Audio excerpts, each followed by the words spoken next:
is also the Philpott Bowl. Tyson and Jalen meeting for the first time this season with front seat on the line. It is Calgary and Montreal coming up on TSN.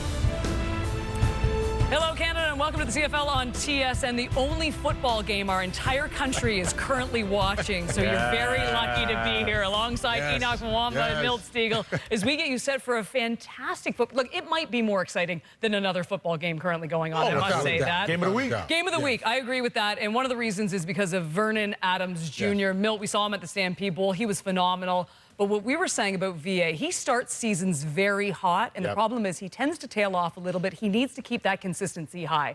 And he even spoke of that. You know, he spoke of how he started off the first third of the season most of the time, and then he starts to make mistakes. Well, this year's been phenomenal. He's having the best year of his career, had the best game of his life last week. Now you don't just need to be consistent. You don't need to duplicate that. That would be nice, but your head coach, Dave Dickerson, wants you to be consistent. He wants you to play the way he played. Dave Dickerson threw almost 2,500 passes, and he only threw 50 interceptions. That's like an interception every 50 passes. That's what Vernon Adams needs to do. They got a good defense, a great running game. If he can do that, this team has an opportunity to do some great things in the West. Yes, and we've seen the evolution of Vernon Adams Jr., and this is the best that we've seen him play. I think the most impressive part is definitely that. He hasn't thrown an interception yet this year, and he's known to have done that in the past. And tonight, he's going to face the most interchangeable defense and unique defense with the Montreal Alouettes. This is going to be a test for him. He hasn't seen a defense like this one. And Noel Thorpe, as we know, always likes to throw different blitzes, and he's going to be excited to do that against Vernon Adams Jr. But this is going to be an exciting game tonight. But again, we talk about Vernon Adams Jr. and the weapons that he has around him. He has that fail-safe in Dedrick Mills that I love for him, because even when things start to go out of whack for him, he can just turn around and hand the ball off to Dedrick. So it's amazing that way. Very simple question for both of you. You only get one answer. Who has the better game tonight, Tyson or Jalen? Milts? I'm going with Jalen. Tyson's been tearing it up, and I think Jalen wants to say, okay, don't forget about this twin brother over in Calgary. He's home. It's going to be Tyson. Oh, I think Milt's just saying it because he doesn't want Tyson to break any of his records. True story? You might be onto something, Kate. I told you not. For the win lifestyle. This ain't a hobby. This is for real. We live this. This ain't a job. It's a way of life. So remember one thing. No matter what, you always gotta put in the work. Big reps on my chest. We locked in, putting in that work. We coming at ya. Fred McCauley of Winnipeg, Manitoba. This is your chance to win big thanks to Save on Foods' $1 Million Touchdown to Win. If the kickoff is returned for a touchdown, you could win groceries for a year. If 2 kickoffs are returned for touchdowns, you could win $1 million. Let's get you to Montreal. It's Rod Smith and Paul Lapalisse. Thank you, Kate, and a beautiful summer Saturday night here in Montreal. We're up on the hill at Percival Molson Stadium in the campus of McGill University for the first of a back-to-back between the Alouettes and the Stampeders. Two teams, Lapo, that feature explosive quarterbacks, and both, by the way, have this in common. They have a star receiver by the name of Philpott. You got Jalen with Calgary, and, of course, the leading receiver in the league, Tyson. Yeah, Tyson Philpott does so many great things, from crazy, unbelievable one-handed catches to leading all receivers in yak yards, 211 yak yards. He's got explosive abilities. And then you go over to Jalen Philpott. Jalen moved into the boundary slot position this year. Gets him closer to the throws, gets him closer to balls. Last week, 2 touchdowns on 7 catches. He's been amazing this season for the Stampeders. Dave Dickinson in his 10th season as Calgary's head coach. They had an 0-2 start, but they've won their last 2, including a 22-point victory over the Argos last week at McMahon Stadium. And Jason Moss, 4th year in the outside line, 3-1 start, coming off the bye, narrowly beating Ottawa, though, here by just 2 points 2 weeks ago. As mentioned, these two teams will meet again next Saturday at McMahon Stadium in Calgary. There's Mario Alford, and he is back there along with Liam Talbot inserted into the lineup, the rookie out of the University of Windsor. Alouettes won the toss, and they want the ball to begin. Molson Stadium on a Saturday night. Jude Mickatani kicking off for Calgary. We're underway in Montreal, taken by Alford, and he gets it across the 40. Good place to start up near the 50-yard line for Davis Alexander. Talk about no picks, 7 touchdown passes against Ottawa, 22 for 30 for 345, 2 touchdowns. We're going to have a great game tonight watching quarterback play. Davis Alexander, he, as a second-year full-time starter, you say sometimes young quarterbacks are going to push the ball downfield, throw interceptions, 0 interceptions. Awesome to see. Gonna look forward to seeing him and Vernon Adams tonight. Well, you talk about big play VA. How about big play DA? I mean, he's been loading it up early this season. Let's see what they do here. Faking the handoff to Travis Tice, rolling to the right, throws it down inside the 45, and guess who? Into the act right away. It is the CFL's leading receiver, Tyson Philpott.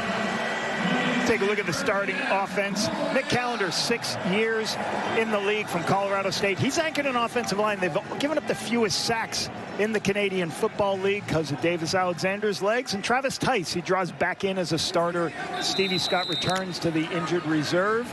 So Travis Tice, who is very explosive, low center of gravity. Love everything that guy does with the ball in his hands. To the Calgary 42, and that completion for a first down. Another play action pass coming up here with Alexander throwing to the right again. Open receiver. And it is Tyler Snead, another one of his favorites. Gets it down close to the 20, so here come the Alouettes moving quickly. Defensively, for the very important Clarence Hicks, unbelievable athlete on the perimeter. It's going to be important for him to use his legs and kind of watch what happens with this run-pass option that the Montreal Alouettes like to do. Kyle Wilson at the linebacker position. The will linebacker has to play in a lot of space. These DBs, these guys are going to have to be able to play in space because there's a lot of screen passes, and Zy Alexander had 2 picks last week. Gain of 19, another 1st and 10 at the 23. Taking that deep shot and looking for Snead. Adrian Green is right there with them. Falls into the end zone, incomplete. So on this drive, as we start to see what happens, the first thing you get out of this drive, Rod, is quarterback uses his legs, gets a ball on the perimeter for a throw, and then 2 heavy play actions, and then push the ball downfield. That's why these guys don't give up a lot of sacks. They have really good run actions that the defensive line, it's first down. They're early down plays where the defensive line's not teed off, ready to rush the passer. They're thinking run plays, and then all of a sudden you have a shot component to it. Alexander coming into the week 2nd in the CFL in passing yards. The throw again quickly, though, to the left just inside the 20. That is caught by Kasim Ferdinand in his 2nd year with the Alouettes, but not nearly enough, of course. It's a 3rd down coming up, field goal unit coming on. Ferdinand out of Carlton, very good receiver here. You see the number 2 receiver on your screen. Just a quick little hitch play. Stampeders trying to show a blitz, bailing everybody out. Just going to keep them to an easy completion for the field goal. So Joseph Zima will put this ball down around the 27 of the Calgary Stampeders for Jose Maltos Diaz, 12 for 13 and a longest of 50 on the year. In his 7th year in the CFL out of Monterrey, Mexico, and he puts this one through. Quick points on the board in the opening minutes here on a Saturday night in Montreal. Davis Alexander has had his turn. Now comes an ex-Alouette QB having a game for the ages last week in Calgary. We'll see Vernon Adams Jr. in the Calgary offense coming up. Last week had one for the ages. We had to go so fast on all these touchdowns because there's 7 of them. Jalen Philpott for the first one. Nice easy one. Deshaun Brissett for this one. Jalen Philpott, another one. Tevin Jones gets a big explosive play up the sideline right before the half. Clark Barnes on this big double move. And then why not? I'm just going to run it in for one of my touchdowns. And then I'm going to throw it left-handed to Deshaun Brissett for my 7th touchdown of the game. Almost didn't get that pack in before we started playing. Did you like my Benny Hill reference? I loved it. Couldn't resist. Here's VA now. 6 touchdown passes last week. First play from scrimmage here in Montreal. And it's off the fingertips of Tevin Jones, who had a touchdown catch, 73-yarder last week in the victory over the Argos, but incomplete. And the best thing about VA's numbers is we talked to Dave Dixon in the last 2 weeks, or at least I have, is like he's just so happy that he's seeing the pictures, checking it down when it's not there, taking the shot plays, 0 interceptions. So both quarterbacks tonight Alexander Adams haven't thrown an interception all season. That's why you win football games, protecting the football. 6 touchdown passes, no picks last week. He tied a franchise record. It's also held by his head coach Dave Dickinson, but flags out before the ball is out. You can see a little bit of the chess match here going on. Like the Calgary offside, Montreal, number 91. It's a 5-yard penalty and remains second down. Calgary Stampeders are using a lot of, they're doing early in this game, a little bit of heavy cadence because you get a little bit of push, everybody's jumping in. They're not calling a play. They're trying to see the coverage because Montreal does so many things before the snap with linebackers up and then bailing guys out. They're trying to help not only VA, but also the offensive line identify who's the rushers. Got Adiemi Berglund on the offside, so it's a 2nd and 5 now. They move up half the distance they need to move those sticks. Adams to throw. Has time, but is chased around, and he is dropped. David Perales, and newly inserted on that Alouette defensive front, says, how do you do? And picks up his first sack about the fastest way you can. First-year player from Fresno State getting his start. VA, he does a good job of beating the hands of Coley. Once he goes around Coley, Adams has pulled the ball down. He couldn't see where he wanted to throw to. That's all you're trying to do. Can you slow down the quarterback's primary read so the cavalry can get there?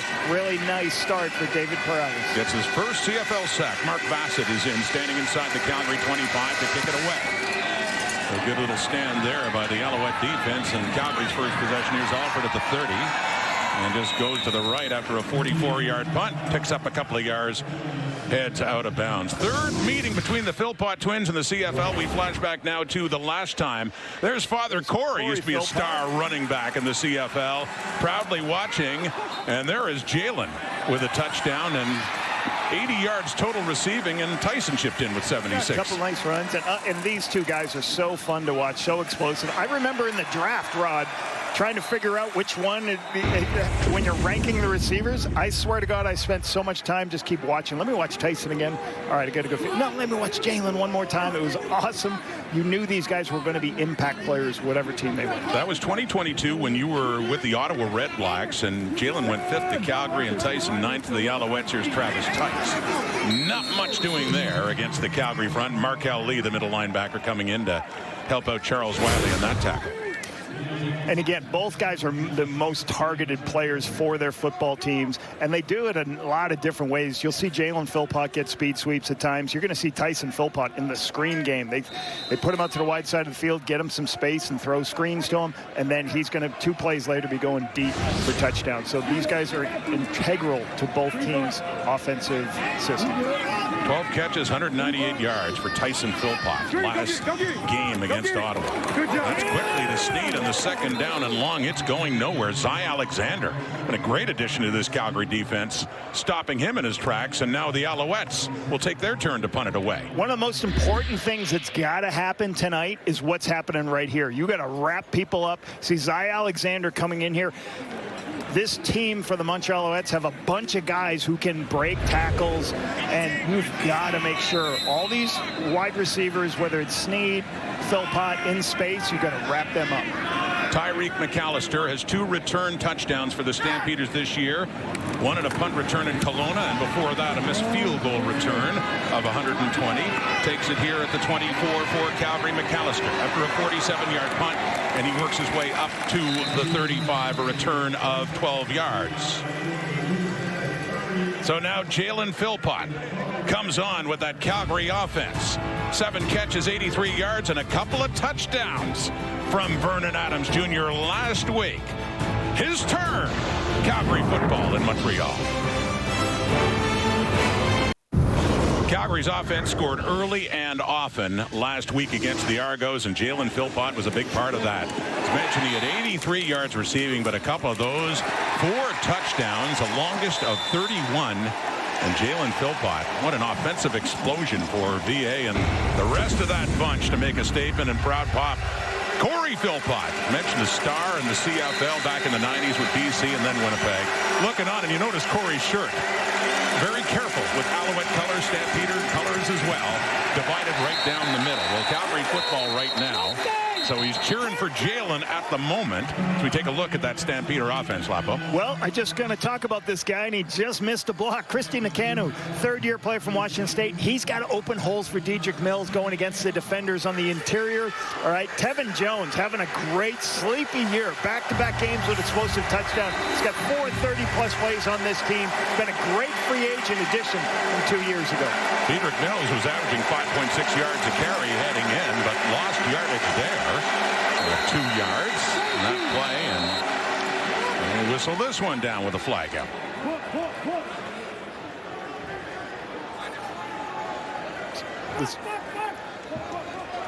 Procedure, Calgary, number 60. It's 5-yard penalty, remains second down. Getting the left tackle, Deontay Demery, so this time Calgary get pushed further back, a second and much longer. So on every second and long here so far, we've had 2 second and longs. They've gone on a hard count and to readjust. Deontay Demery didn't hold his water. Demi Berglund didn't get over enough for them to draw that foul. He's got to hold his water, and what does that mean? Stay in the line of scrimmage line. Crowd picks up here at McGill, 2nd and 17. Vernon Adams stands in, running out of time, does take off. Pumping, runs, gets tackled too. Ball comes out and looks like the Alouettes have it. Adams was scrambling, and it looks like we have our first turnover of this game as he gets tackled. Nice job there. Najee Murray in there in the open field, and the ball came out. Mustafa Johnson actually forcing it out with Murray. Montreal ball.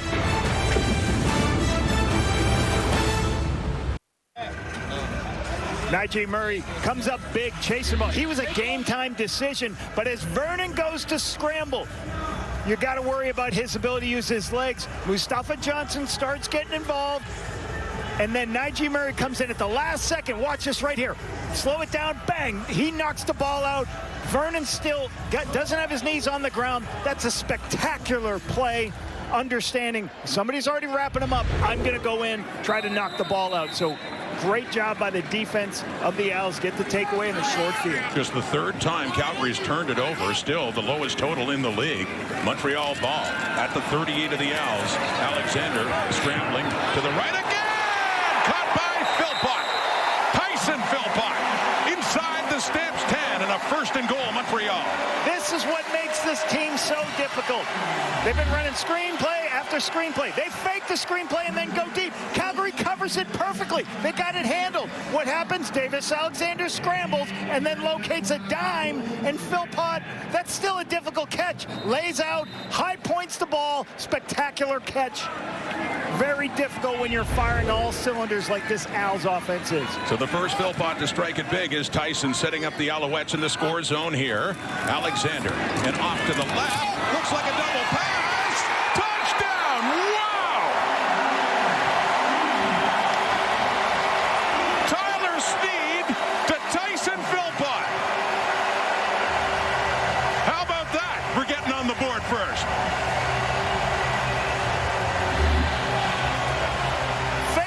Screen or throw the bubble screen outside. This team runs a lot of different screen passes. They go ahead, they flip it out there, they block for him, and then it's a block and go.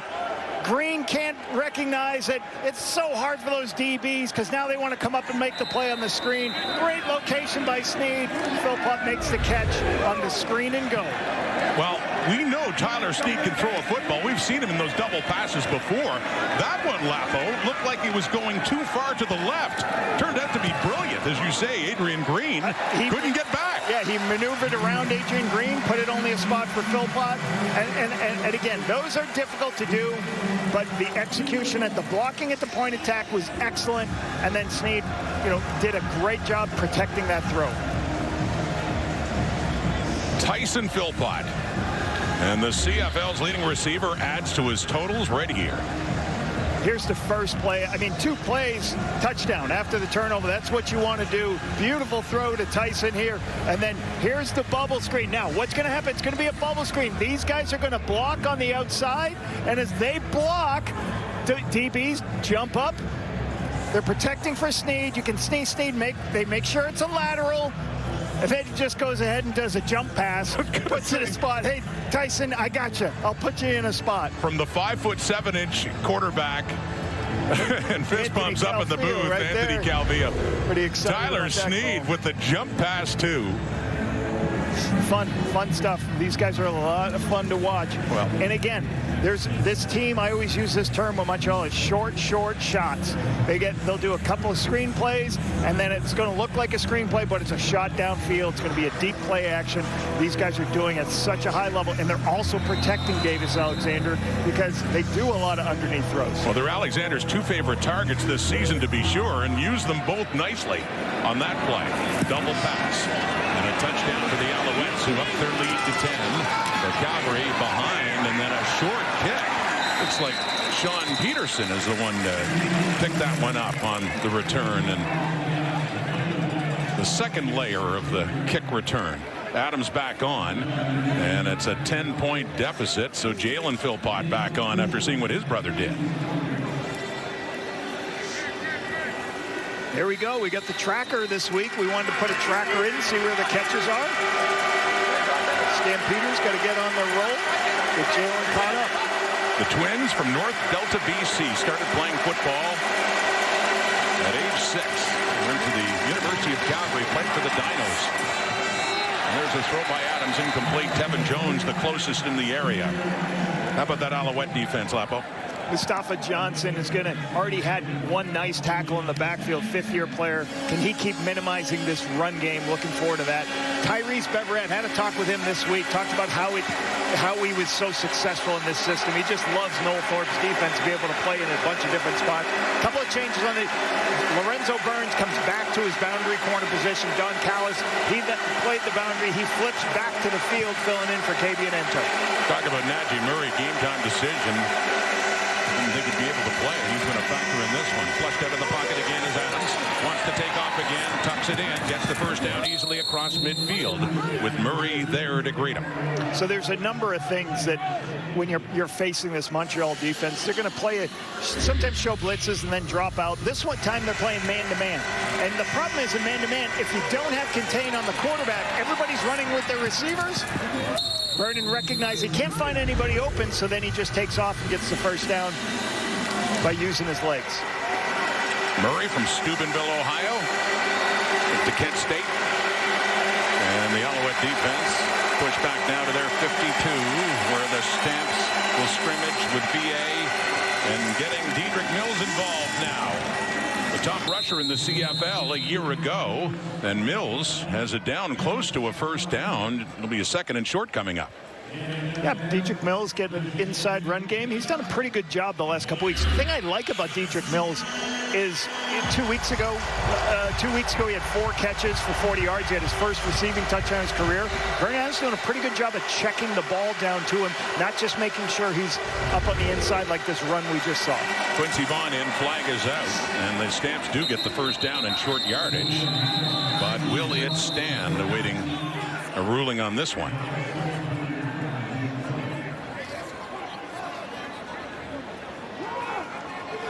Offside, Montreal, number 95. It's 5-yard penalty, first down. So yeah, they get the 5 on that one. Only needed the 1 for the first down, but they'll take those 5 yards and push further down inside the Montreal 40. Daniel Wise getting that penalty, not lining up a yard off the ball.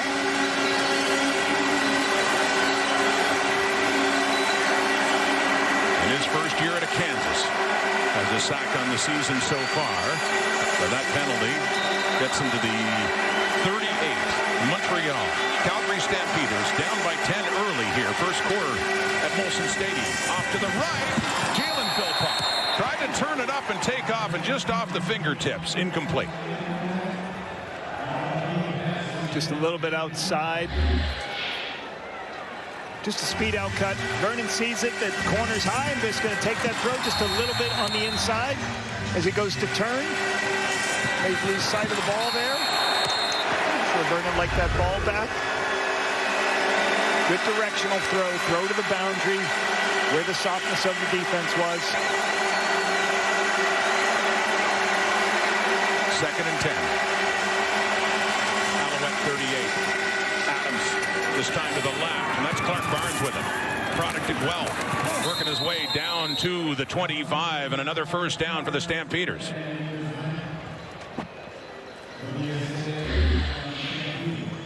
Clark Barnes going to work out into the flat as defenders lift in the underneath coverage. You can just take the underneath throw. Vernon's doing a pretty good job recognizing. Here's the high players, the corner carries. Once the corner carries with the 12-yard route, I got to throw the 5-yard route. And then that's what Clark Barnes has to do. To get the first down, you got to break tackles when you're on the wide side of the field and get the positive yardage. Good play by Clark Barnes, breaking tackles. To the Montreal 25 now. Drive continues. Adams throwing again. Underneath, that's caught by Eric Brooks, getting his first catch of this game as Brooks takes it down right around the 20. About a 2nd and 5 coming up here for Calgary. Yeah, just a quick inside slant versus, this is an easy picture for Vernon right away. He sees the underneath coverage. A little bit of a rub play.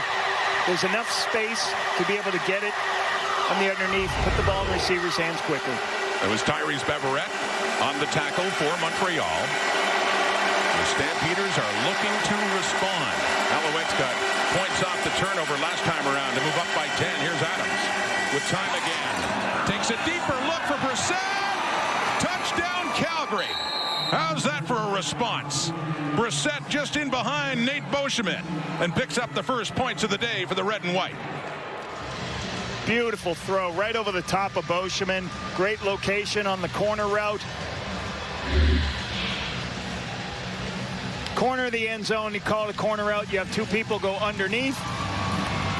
Take the shot when you have the leverage of the player inside. Beauchemin's too far inside position. You just throw it to the back pylon. Great location. High angle for the throw.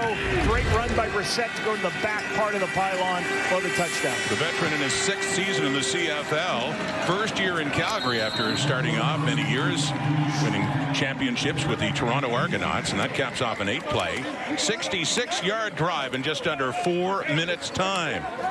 It was a great start by the Alouettes, but the Stampeders have responded. Adams, first touchdown pass of the day to Dejon Brissett.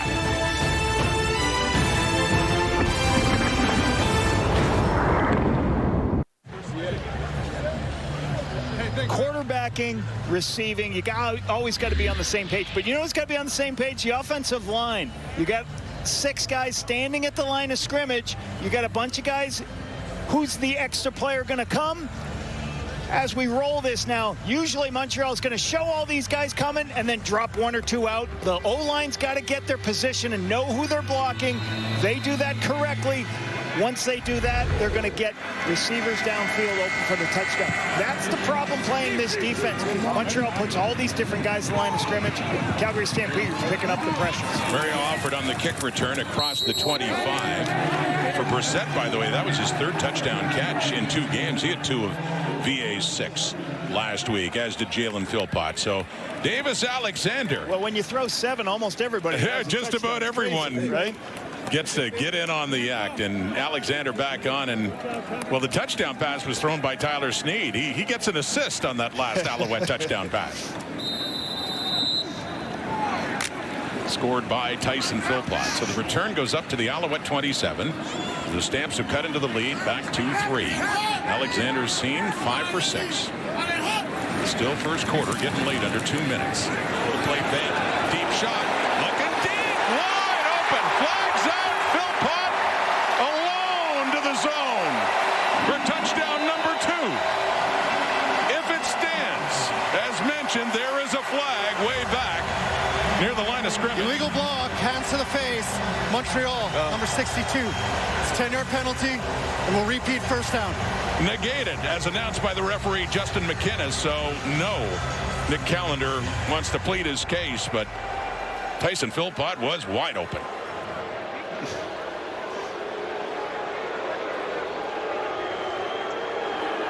Nick Callender draws this penalty. You'll see him here, and you'll see it especially at the end of the play as we roll this. As he goes to engage, His right hand is going through into the face mask of the center, and it's bringing and dropping his neck back. That's a bad position to put a defender in. They frown on you doing anything blows to the head and pushing his head back. And Lapo, given where that was on the field, away from the play, would not have been a factor. And well, he's still going to. Oh no, it's still a penalty. But I'm saying kind of a reprieve for the Stampeders, who had a coverage problem there on Tyson Philpott. So 1st and 20 on the penalty. The 17, and just dumping it off, and Kyle Wilson is right there on Travis Tice to make sure he doesn't catch that one. And the beauty on the previous play for the touchdown, it's so hard because all DBs tend to play the underneath routes. And when the quarterback breaks contain, he has plenty of time. And then he says, all right, if you're going to stay on the underneath, I'm going to throw it deep to Tyson Philpott. And that's what you saw on that touchdown. Unfortunate that Callender drew the penalty. Point being, could have been a disaster for the Stampeders. Yes. Under a minute to go until quarter time now. And it's a 2nd and 20, and the Alouettes deep in their zone. They have a 3-point lead. 2nd and long. Underneath, it is caught by Marco Dubois, and once again, there is a flag on the play. You know, talking to defensive coordinator Bob Slowick before this game, he said you just got to do a lot of different coverages against these guys. Holding, Montreal, number 66. Penalty is declined. 3rd down. You got to show different pictures to Davis Alexander. He's so intelligent. There's here at Lestage. Olivier Lestage gets his Bob Slowick D coordinator. He just said, we got to make sure we show him different looks. That last play had zone on certain players, and then they man-to-man on one other. Like, he's trying to go what you would call Rolodex through different coverages, different looks, trying to confuse Montreal and their good young quarterback, Davis Alexander. First punt of the day for Joseph Zima. Inside is 10, and back for Tyreek McAllister and Eric Brooks. McAllister will get it. His 44 goes to the right, looking for that edge after the 47-yard punt. And Jacob Mason chasing him out, and so is Dubois. From shove out of bounds with 20 seconds to go until quarter time, and we get a little extracurriculars here. Kalon Thomas and Tyrell Richards. Nice tackle on the sideline by Marco Dubois, who spent most of his career in Ottawa and is an outstanding special teams player and can run. I mean, he's 6'4", 230 pounds, can run for a big guy. Made a great career in this league by being a special teams leader. You coached Ball's in flight. Holding, Calgary, number 98. It's 10-yard penalty. 1st down. Another penalty against the Stamps to push him back to start this drive late in quarter number 1.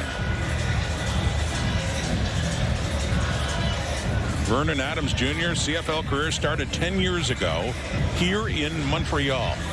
Yeah, talking to him this week, it was pretty amazing to talk about him. You know, he talked about when I first came in the league, I didn't know anything. I just used my athletic ability. I ran around. That's for young quarterbacks. Sometimes people want young quarterbacks to perform right away, and I know we're getting some great things from Davis, but I also give Calvillo a lot of credit and Jason for how they call games for some of the younger guys, but you got to give them time to see the pictures. You got to give them time to understand what coverage looks like so they can start seeing the pictures and locate the football based on the coverages. Calgary football from their 33. The start nearly picked off, intended for Barnes and Lorenzo Burns. Burns stepping in front of Barnes, and that could have worked out a little differently. Could have been another touchdown for the Alouettes. That close, and he knows it. Very close. Jumps the route. 1 quarter through. In this meeting between the Stampeders and the Alouettes, and Tyson Philpott with a touchdown in this one and nearly had another 3-point lead heading to the 2nd quarter. It's the Alouettes with the lead after 10-7, and you look at the numbers and this feeling out process in this game so far, but I think it's kind of underestimated, Lapo. The arm of Tyler Snead. Absolutely. He's 5'7", little quarterback there, and a nice jump pass for the touchdown. I love a lot of like Tice, Snead, Philpott can do a lot of different things, and that's so fun to watch. And as a coordinator, the creativity can be there for Anthony Calvillo, Jason Moss, say, hey, let's try this, let's do this. And the other thing they do such a good job of, Montreal gets a lot of first downs. When they get first downs, you've got opportunities to call the trick plays, to call the special plays. So having the ability for your quarterback to stay on the field, keep creating first downs, all the different crazy plays start coming out of your playbook. Hats off to the Owls early in the first quarter. And you always want to call them early because you get them out of the way. Absolutely. Well, second quarter begins. Calgary football in their zone. And VA is throwing. It is caught to a first down. Second catch of this game for Eric Brooks. And 15 yards more for the Stampeders. Brooks is going to go out on the sideline. He's going to run an out route to the sideline, and the defender comes inside. I know I can take the outside throw. This is what you call a corner read. If the corner runs down, I'm going to throw the out to the sideline. Good read by Vernon, recognizing the coverage on the high-low corner read. Eric Brooks, third year at Fresno State. Couple of catches on this night. 47, Diedrich Mills. Haven't seen Mills a lot so far compared to other games, but he does have another carry there to push it over the 50, second down.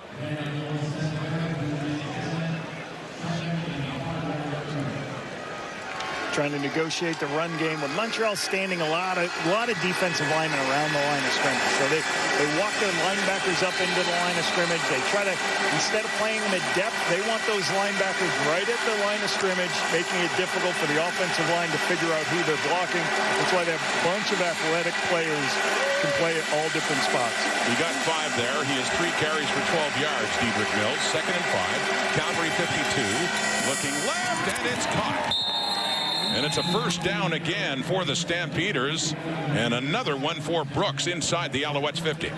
Talk about Vernon Adams' development. How quickly he recognizes this and throws it. There's a pressure from the Owls. He knows the softness of the defense is to his left. Gets the laces, throws it out there for an easy first down. Really good by Diedrich Mills getting the 5-yard gain, so the hitch keeps you on schedule. Montreal, you just got to keep getting, you got to get yardage on first down, or else it's a nightmare on second and long. And facing this Norfolk defense, they can do too many things defensively. 10-yard gain inside the 50, down to the Montreal 48. Adams throwing again, and off the fingertips of Clark Barnes. Not that time, with Don Callis bearing down. Little one-on-one on the, he's got a dig route breaking inside versus man coverage. You can see Callis is in a good position inside, but just too much depth. Just got to bring your eyes up with the football. Can't let the ball break the plane of your eyes. A little high by Vernon. Good read versus man coverage. Just got to finish. Talked about all the Stamp receivers getting touchdowns last week from VA. Barnes was one of them. A couple of catches for 63 yards, including one for Pater. The pressure coming, and that one is complete too. And a flag does come out. That's a catch for Jalen Philpott down near the 40. It'd be about a yard or two shy of a first down. See what the flag's about. Roughing the passer, Montreal, number 9, 15 yards from the end of the play, and an automatic first down. Fans don't like it. That is the middle linebacker, Jeffrey Cantin-Arcou. Cantin-Arcou, you're going to see they're using him covering the center in his pass rush. He beats the tailback. And again, this bring down at the end, I think, is what's going to draw that penalty, as he kind of threw him down at the end. I don't think they want that little throw at the end. What drew that penalty. I think the timing was okay, just that throw at the end. Great job by Cantin-Arcou making the Diedrich Mills miss.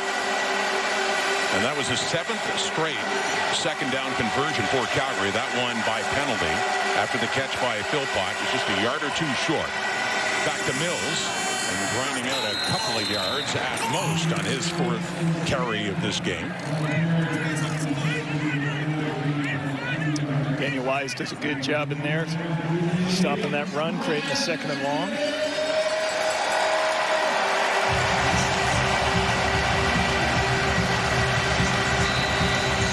Down to the Montreal 22. The Alouettes had a 10-0 lead.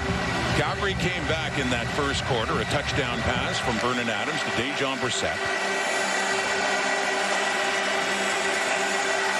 Adams is 6 for 11 for 70 yards in that TD. 4-man rush. He has time in the middle, and no. Barnes in the territory. Callis, the closest to it, diving for it. Falls incomplete down near the Alouette goal line. And a 3rd down and 8 coming up with the field goal unit coming on. A lot of personnel jumping in and out here. You can see a zone coverage, just a 4-man rush as Vernon's trying to find that dig as it comes inside, just locates it too far inside. Open in the zone, just misses the throw. And so Jude Mikatamny from Derry, Northern Ireland. Used to play Gaelic football and got into the North American variety. Played at Rutgers, the New York Giants. And here with the Stampeders, while Rene Paredes gets better, and a good kick by Mikatamny to tie this ball game. Down 10, coming back with 10. The Calgary Stampeders get close enough for that. Mikatamny now 6 for 7 in the year in the field goal department. You know, this game means a lot to those guys, the Philpott brothers. The 3rd time in their CFL careers. Means a lot to their family, too. They're here, too. Let's go down and say hello to Kenzie Lalonde. Yes, Rod, this is the one day of the year Mom Colleen struggles with the most. The Philpotts have about 14 friends and family here today to watch the game. The one person in particular, the twins are excited to be here, Grandpa Vince, Colleen's mom. It's been a while, her father, I should say. It's been a while since Vince had a chance to watch either grandson play in person. He had a front row seat to watching their competitive nature, whether it be with grades or competing in sports. Even doing the dishes, the family learned it was best to just separate them. Of course, now the relationship's built on mutual respect. Tyson saying this week he really admires Jalen's ability to work through those injuries early on, and Jalen really credits Tyson's ability to make a name for himself here in Montreal, a city quite far away from home. Yeah, Kenzie, terrific story, and together always until pro football. They were together, as mentioned, with the Calgary Dinos, winning a national championship in 2019, each having 4 catches in that Vanier Cup game. Montreal ball, and there is Tyson. He's had a good night so far. Once again, a flag is out. Adrian Green sending him out of bounds, and there's Mom getting up. And what's up with that? With her combination Alouette Stampeder uniform. Colleen Purcell not liking the sight. Roughing the passer, Calgary, number 8.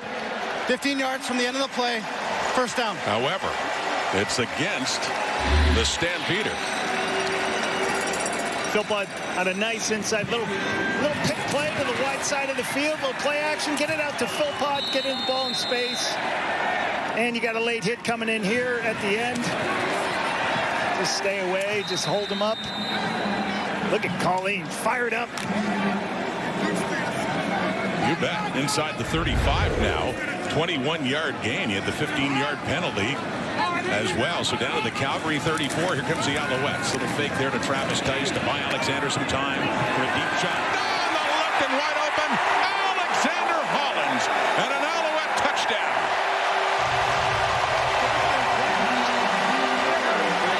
And Hollins still down, slow to get up. His first catch of this game, it's a big one too, and he was wide open.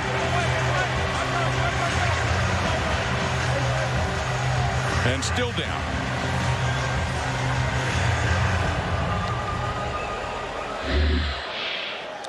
He crosses the wide side of the field. You're going to see a big play action, and he's coming all the way across the wide side of the field. And that's so difficult for a defense to handle.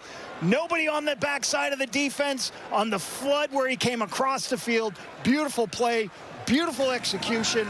Hollins last week had 1 catch, 51 yards for a touchdown. So this is a guy who's turning into the number 2 guy in explosive plays besides Tyson Philpott. Great throw on the inside, great play for the big play for Alexander Hollins.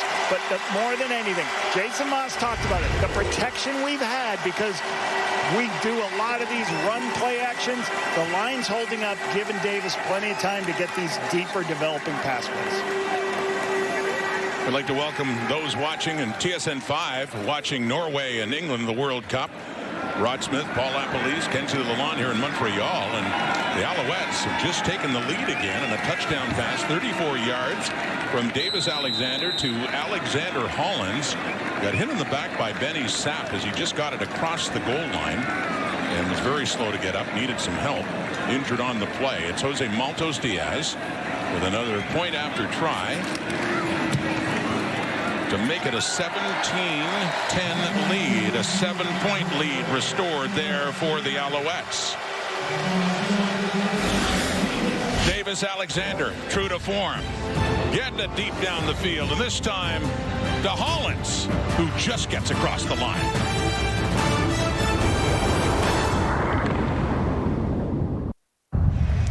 Alexander Hollins with the huge touchdown coming across the field. As we take a look at what they're trying to do here, as they motion over into the short side of the field. We're going to pause it right here for a second. As we pause it here, they're going to stretch this side of the field, and they have somebody going deep. Okay, once one goes deep, then Hollins replaces. There's nobody there because both the corner and the halfback go with the post. That leaves this flood route wide open underneath. They carried the deep one. That's great execution, great patience by Hollins getting across the field for the touchdown. He had one catch last week for 53 yards and a touchdown, to your point. One catch so far tonight for 35 and a touchdown. Tyreek McAllister on the return and up the left side for a 25-yard return. Calgary football again. The Stampeders find themselves in a hole, trailing by 7 here in the second quarter. McAllister's been a good addition, obviously, to this team. 2 returns, missed field goal return earlier in the season. Big punt return touchdowns. Been a help with their field position all season. Dave Dickinson, his brother Craig, coaching special teams at Mario Alford in Saskatchewan when he was head coach there. And Alford, of course, back in Montreal. And now with Tyreek McAllister, the explosive returner Calgary's needed. Handing off Diedrich Mills and cuts it back. And Micah Awe among those. And you know, talking to Rod, we were talking to Dave this week. Calgary hasn't won here since 2018. It's been a long time for this organization. They've only won 2 of the last 10 years. Yeah. So they've really struggled through coming out here, coming all the way out to the East Coast. So he's like, we never worry, like we don't concern anybody's record. We just know we've struggled coming out all the way across the country to Montreal. So trivia question I got to ask you about the quarterback matchup back in 18 when Calgary last won here. Think about that for a moment. The Calgary 41, 2nd and 4, dumping it off to Brooks. And he works his way up for a first down. He gets it up to about the 48 for the Stampeders as this drive will continue, approaching the halfway point of the second quarter. Take your returner types, the guys who are really good with the ball in their hand.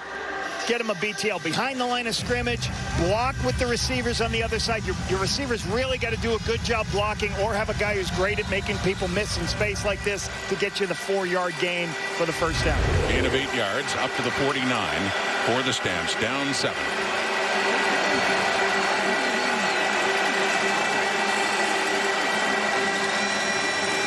Adams chased and brought down, and the ball comes out, and Mills picks it up. And gets something out of it, too, as he gets it up across the 50. It was Tyrese Beverett right in on Vernon Adams and forced the ball out. Alert play by Mills to pick it up and get some yardage out of it. I love Tyrese Beverett. He's going to come on the outside of your screen. You're going to see him come in. Ruling on the field is a fumble. Okay, he throws him out of the way. Vernon feels that pressure, and then he strips the ball. Tyrese Beverett is a dude out there playing.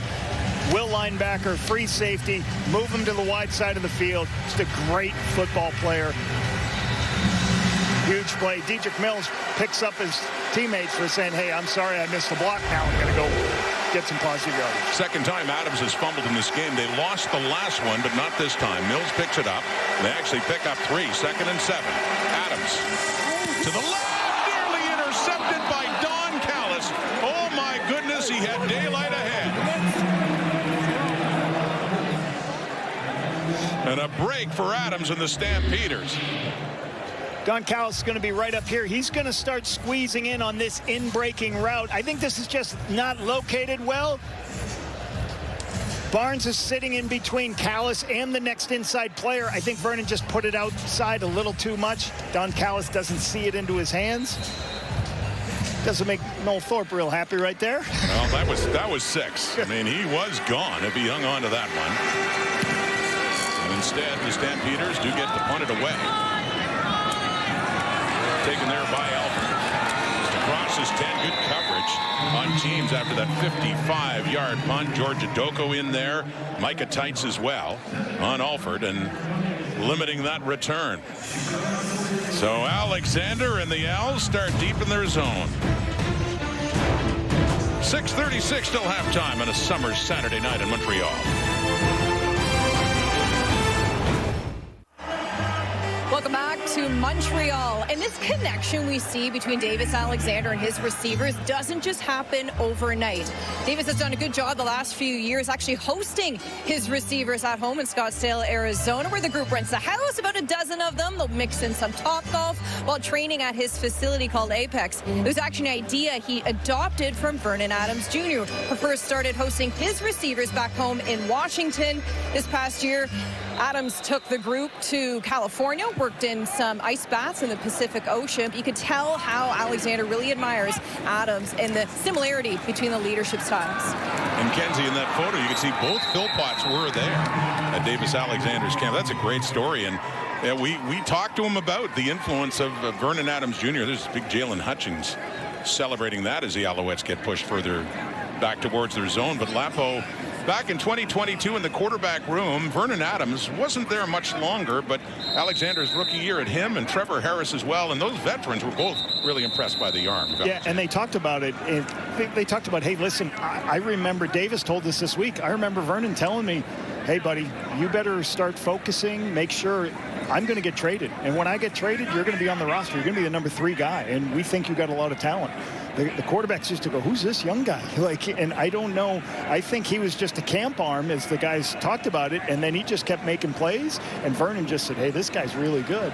And when he was about to be traded, he did the good leadership thing. It's like, hey, you got to start preparing like you're on the roster. I'm going to get traded away. You're going to be the number 3 guy. So Davis Alexander spoke so highly about the relationship that he had with Vernon and how he helped him. And he's kind of modeled some of the things after him, and he really appreciated that. He hasn't forgot the influence of Vernon Adams. And think of that quarterback room in 22 with Adams and Trevor Harris, and Dominic Davis was 3 on that, and Davis Alexander was 4. And his turn didn't come right after that. Not in 23. It was Cody Fajardo, and then in 24 he got his chance when Fajardo was hurt. And you look at consecutive pass attempts without an interception, and Davis Alexander 284, and some pretty good company right there. And I just love that he doesn't put the ball in bad spots. I love how they call a game. I've talked about it a couple of times tonight. They protect him with play calls. They don't empty out the backfield and have 6 receivers out every play. They like to throw the football with a lot of guys around the line of scrimmage, give him good protection so he can see the pictures, limit how many coverages he faces. But he's just an impressive player. The biggest thing, players play for this guy because he puts his body on the line every time he's out here. And deep in his zone right now, and a 2nd and 18 after that loss. Hutchings getting in. So a good chance for the Stampeders now. Flipping this field. Alexander from his end zone. It is caught. And it's up well shy of a first down, up around the 15. That's the ex-Ottawa Red Black, Marco Dubois, in his first year with the Alouettes, but they'll have to punt. So really good. Back them up to start, get a sack on first down, force a punt from backed up, finish with really good field position for Calgary. So good 3-phase football for the Calgary Stampeders defense and special teams. Tyreek McAllister back around the Calgary 40. Joseph Zima at about his 2-3 line to punt for the 2nd time in this game. From Melbourne, Australia. And right down coming in at the 50. Midfield McAllister. And just driven back shortly after that. Donovan Manuel in there along with one of their great special teams tacklers, Alex Gagne, to make sure he doesn't get much.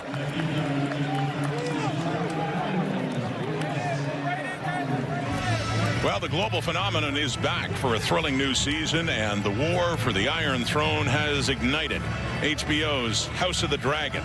Stream now, only on Crave. Lapo is fired up about that. Fired up about the Dragons. Sir, fired up about this matchup tonight, too. 1st to 2, they meet next week again in McMahon. Last time the Stampeders won here in Montreal was going back to 2018. They've only won here twice in the last 10 years. They're down right now by 7. It's Dedrick Mills. And he's working his way there for a pickup of about 5 yards. A little bit less. 3, excuse me. Not as much. Around the 50. What you love about Dedrick Mills, get your shoulders square. This year, got that pistol formation. Just finds the crease to get where he needs to be. Up north, south, get what yardage you can. Sometimes no holes, he still creates opportunity to get extra yards. Halftime getting closer. Flags out all over the place.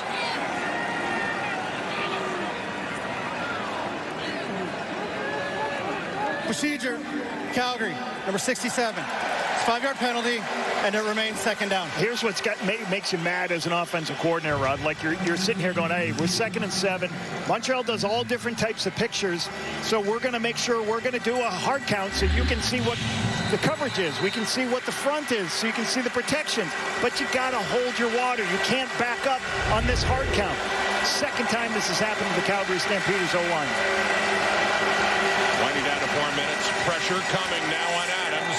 Gets rid of it. That's nearly picked by Isaac Adeyemi Berglund. Defensive end and dropping back.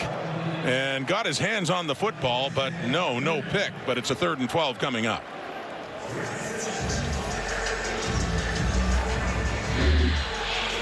Adeyemi Berglund's all the way over here, and he's going to drop out. That's why it's so hard for Vernon to see this as he drops out.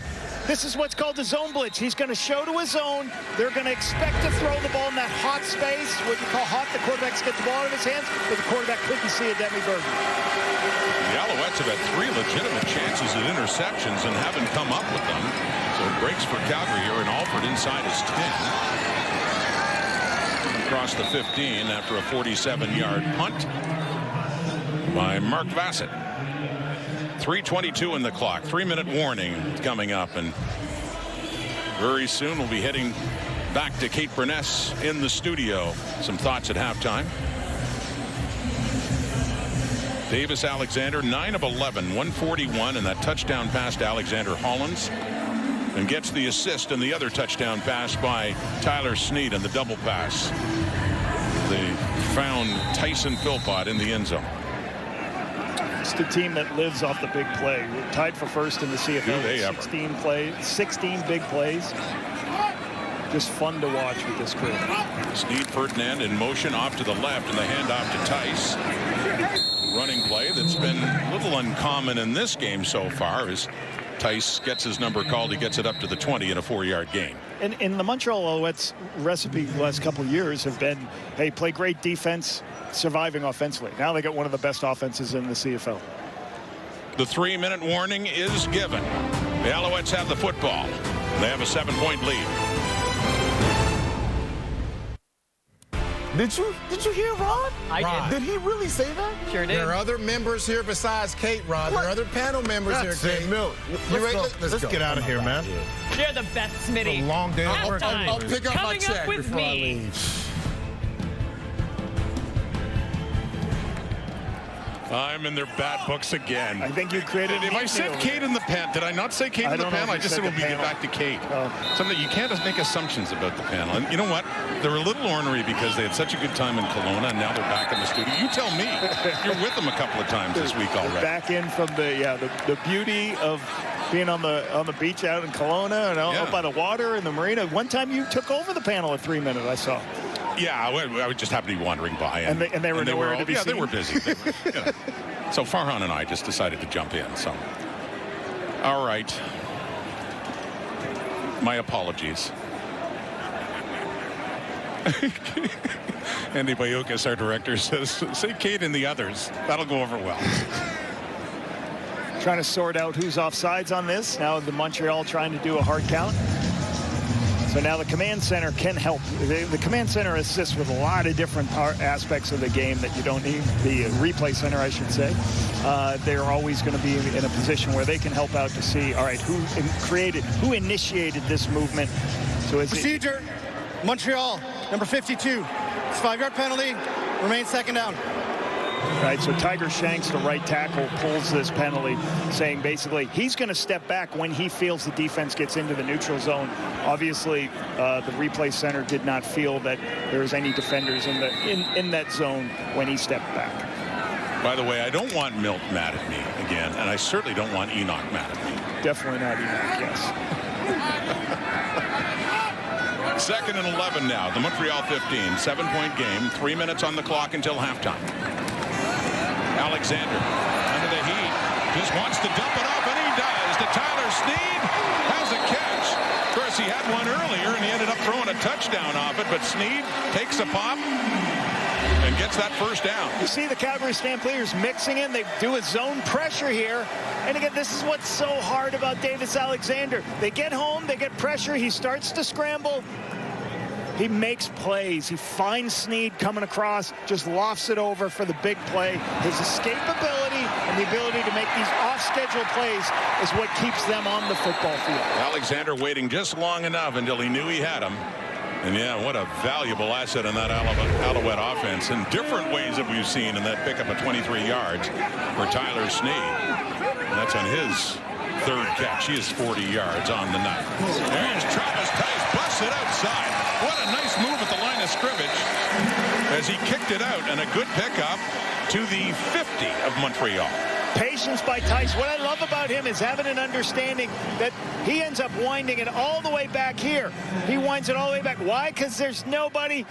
As the end comes down and crashes and takes the C gap, the gap outside the tackle, there's nobody left. So Tice recognizes it, bounce it outside. Calgary is not aligned with another defender outside that gap. Great recognition by Tice for the first down on first down. Up to the Montreal 50 now, 2:17, still plenty of time until halftime. Faking to Tice. Off to the left and wide open. Kasim Ferdinand, his 2nd catch of the night. 6th of the season and his career for that matter. He had 4 catches in his debut against the Elks in Edmonton back in week 3. Why this team wins is because they win on first down. Here's another first down on first down. Zone read. Before the defender can get there, they throw the ball into the flat. They have a defender blocking the edge to give Davis a little bit extra time to get it out to Kasim. Kasim has really good speeds and really nice things. He's one of the smaller receivers, but he's got great speed, had a great career at Carleton University. Down to the Calgary 42 now. Here come the Alouettes again, looking for more than the 7-point lead inside. And it is Snead again. Down to the 25 and another first down. Middle screen, you're going to bring linemen up, you're going to bring somebody out to block, and then he's going to come inside while all the pass rush goes vertical. You see Tice clears out the linebackers. You see, you just follow all the big men. This is what makes Montreal difficult. So many different screen passes, so many first downs allow you to Rolodex through how many different play calls you want to make. Anthony Calvillo is trying to keep Calgary off balance with a lot of different pictures and looks. Gain of 17, they mark it at the 26. 1:46 on the clock until halftime. Davis Alexander quickly to the right. Caught by Tyson Philpott, who's had a tremendous first half, including a touchdown. Nearly had another. It was called back. He gets it down to the 20. And a second down and about 4 coming up after that 6 for 6. I'll make this point. As a play caller, you don't want, sometimes you get bored as a play caller. Well, too many screens, too many runs. Let me take a shot. Let me go downfield with these plays. This is back-to-back screen plays by Jason Moss, Anthony Calvillo. Just getting the ball out of their hands. Easy throws for the quarterback. Keep the chains moving. Don't put him in second and long situations. Alexander, just under 87% completion percentage. And he's back throwing again. Being chased by Clarence Hicks. He gets away. Buys some time. Downfield and caught with a flag coming out just as Philpott was catching another one right inside the 10.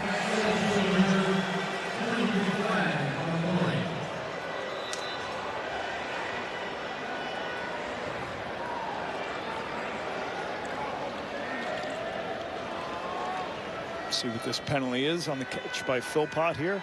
Once again, the ability to use your legs is what makes the difference here.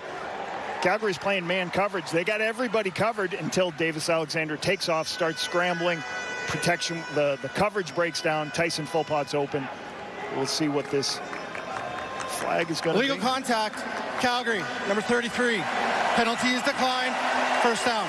That's on Zy Alexander, the illegal contact. So anytime past 5 yards, you can't make contact. So they're in a good position. Everybody's chasing everybody man-to-man, but sooner or later the protection will break down, or the coverage will break down as Tyson Philpott goes across and then goes right into scramble drill, runs across. That's so hard when you're in man-to-man coverage for the DBs to contain. Pressing for another touchdown of the Alouettes. Travis Tice to the right, cuts back into the end zone for another Alouette touchdown.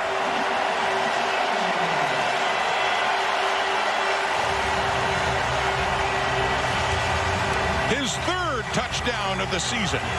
Travis Tice and the Alouettes a point after away from leading by 2 touchdowns. Once again, watch him wind this playback. He starts to bounce into the backside. He sees a crease, puts his foot in the ground, gets north-south. That is the vision. That is the balance you need for this 9-play, 94-yard drive. 2 minutes off the clock. Great drive by the Owls. And not a lot of deep shots, Rod. Just moving the ball down the floor with short passes.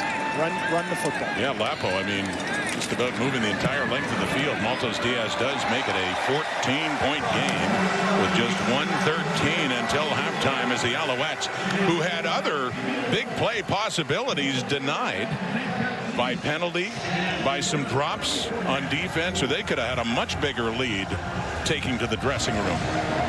But as it stands, they'll certainly take it. They're in charge right now over the Calgary Stampeders. And we'll hear a lot more about this when we go to the studio for Kate and for Milt and for Enoch as well. And when you watch Travis Tice, there's so many different things he does. Sometimes he plays fullback, sometimes he plays a tight end. But the thing he is so good at is a runner. He's got a low center of gravity. He's got great vision, great balance. Second-year player from South Dakota. Like punt returns. Last year had a punt return for a touchdown. This guy can do a lot of different things in your system. That's why you see them. The Montreal Alouettes love keeping him in tight end sets. Last week when they had Stevie Scott, he was still on the roster. He was still somebody like, hey, let's put both of these guys in the backfield. Difficult guys to go against for defensively when you have 2 talented tailbacks in the game. Yeah, you look at the evolution of the Alouettes in the backfield over the last decade.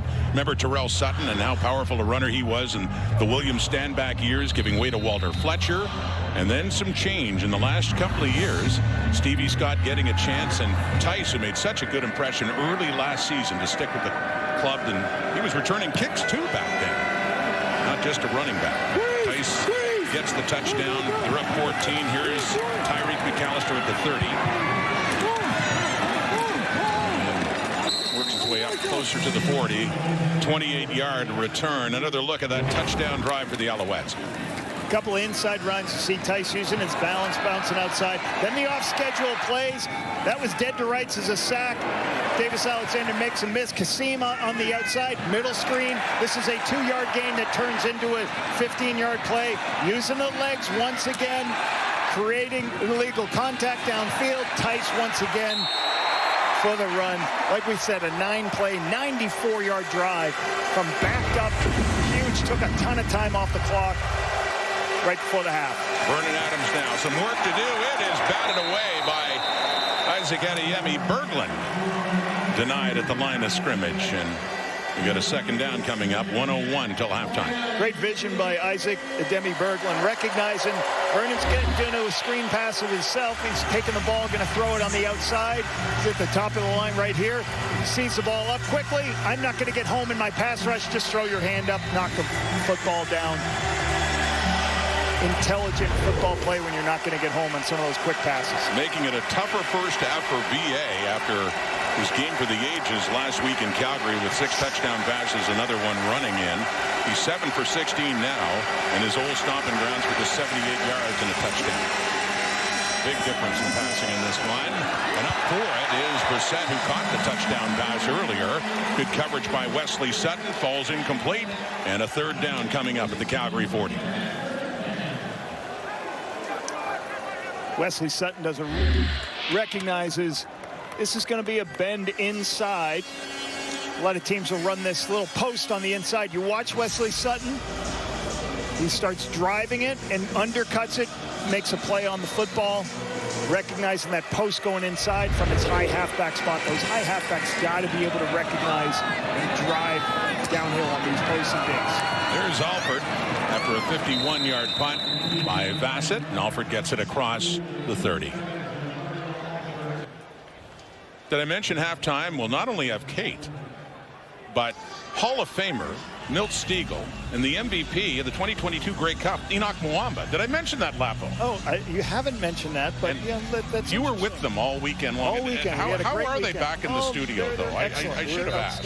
We had a good weekend. We covered some games. They had a great time. Friday night we have trivia night. So Milt gives some stats, something he did in high school, and then we give out money to whoever gets the closest to his stats from all the crew. So it was a nice Friday night trivia. So sorry, who was the winner? Deep look again, and that one's for Sneed, who's had a good, productive first half. Our pot was $200. $210. There you go. So with 41 seconds left here, right? There's still plenty of time. You only need you don't need far. 2 first downs. You're kicking a long field goal. So plenty of time here for Montreal to try to get more points right before the half. Tyler Sneed, 4 catches for 56 yards, but he does have that 7-yard touchdown pass, taking it from Davis Alexander, and then the double pass and a nice jump pass into the end zone for Tyson Philpott to open up the scoring in this game. 41 seconds on the clock. Alexander, he's dancing around in the pocket. He gets some time, and he's chucking it deep down the field again, nearly intercepted by Benny Sapp, who was right there with Kasim Ferdinand. But these Alouettes no quit when it comes to trying to put more points on the board before halftime. Took a shot there. Moten's right there to help cause this. Alexander.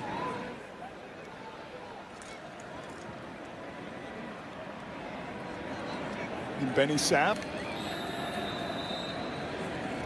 almost gets the interception. We've had some near misses when it comes to interceptions. Some close calls in this game. It's Joseph Zima to kick it away, and always be aware of the dangerous Tyreek McAllister. We know what he can do. He has it inside his 30. Good coverage downfield. Tyrell Richards, another one of the special teams tackles leader, and a flag comes out as well as he is taken down. During the return, illegal block, Calgary, number 27. It's a 10-yard penalty, first down. Godfrey Onyeka draws the penalty. I love the return games in the Canadian Football League. I love the returners. Everything about this is just, and I'm not saying the refs are calling too many. There's just a lot of holding penalties on return in the return game in the CFL. Way too many penalties. Love us to try to find a way to fix that. But I mean, the ref's got to call it when it happens. So 19 seconds to go until halftime. Montreal scored the first 10 points. Calgary came back and tied it at 10. But it's been all Alouettes since then. 4-man rush as VA. Deep shot over the middle, and reaching up and bringing it down nicely is Dejan Brissett. A nice catch and a high throw. In 12 seconds, they could get themselves into field goal range. Go up and get it by Dejan Brissett. Just a post right in the middle of the field. Great catch. They're going no huddle here. Got 12 seconds, get what they need. And we're getting a challenge from, looks like Jason Moss. Does Moss not think he caught that ball? They were lined up trying to get the play off with 12 seconds to go.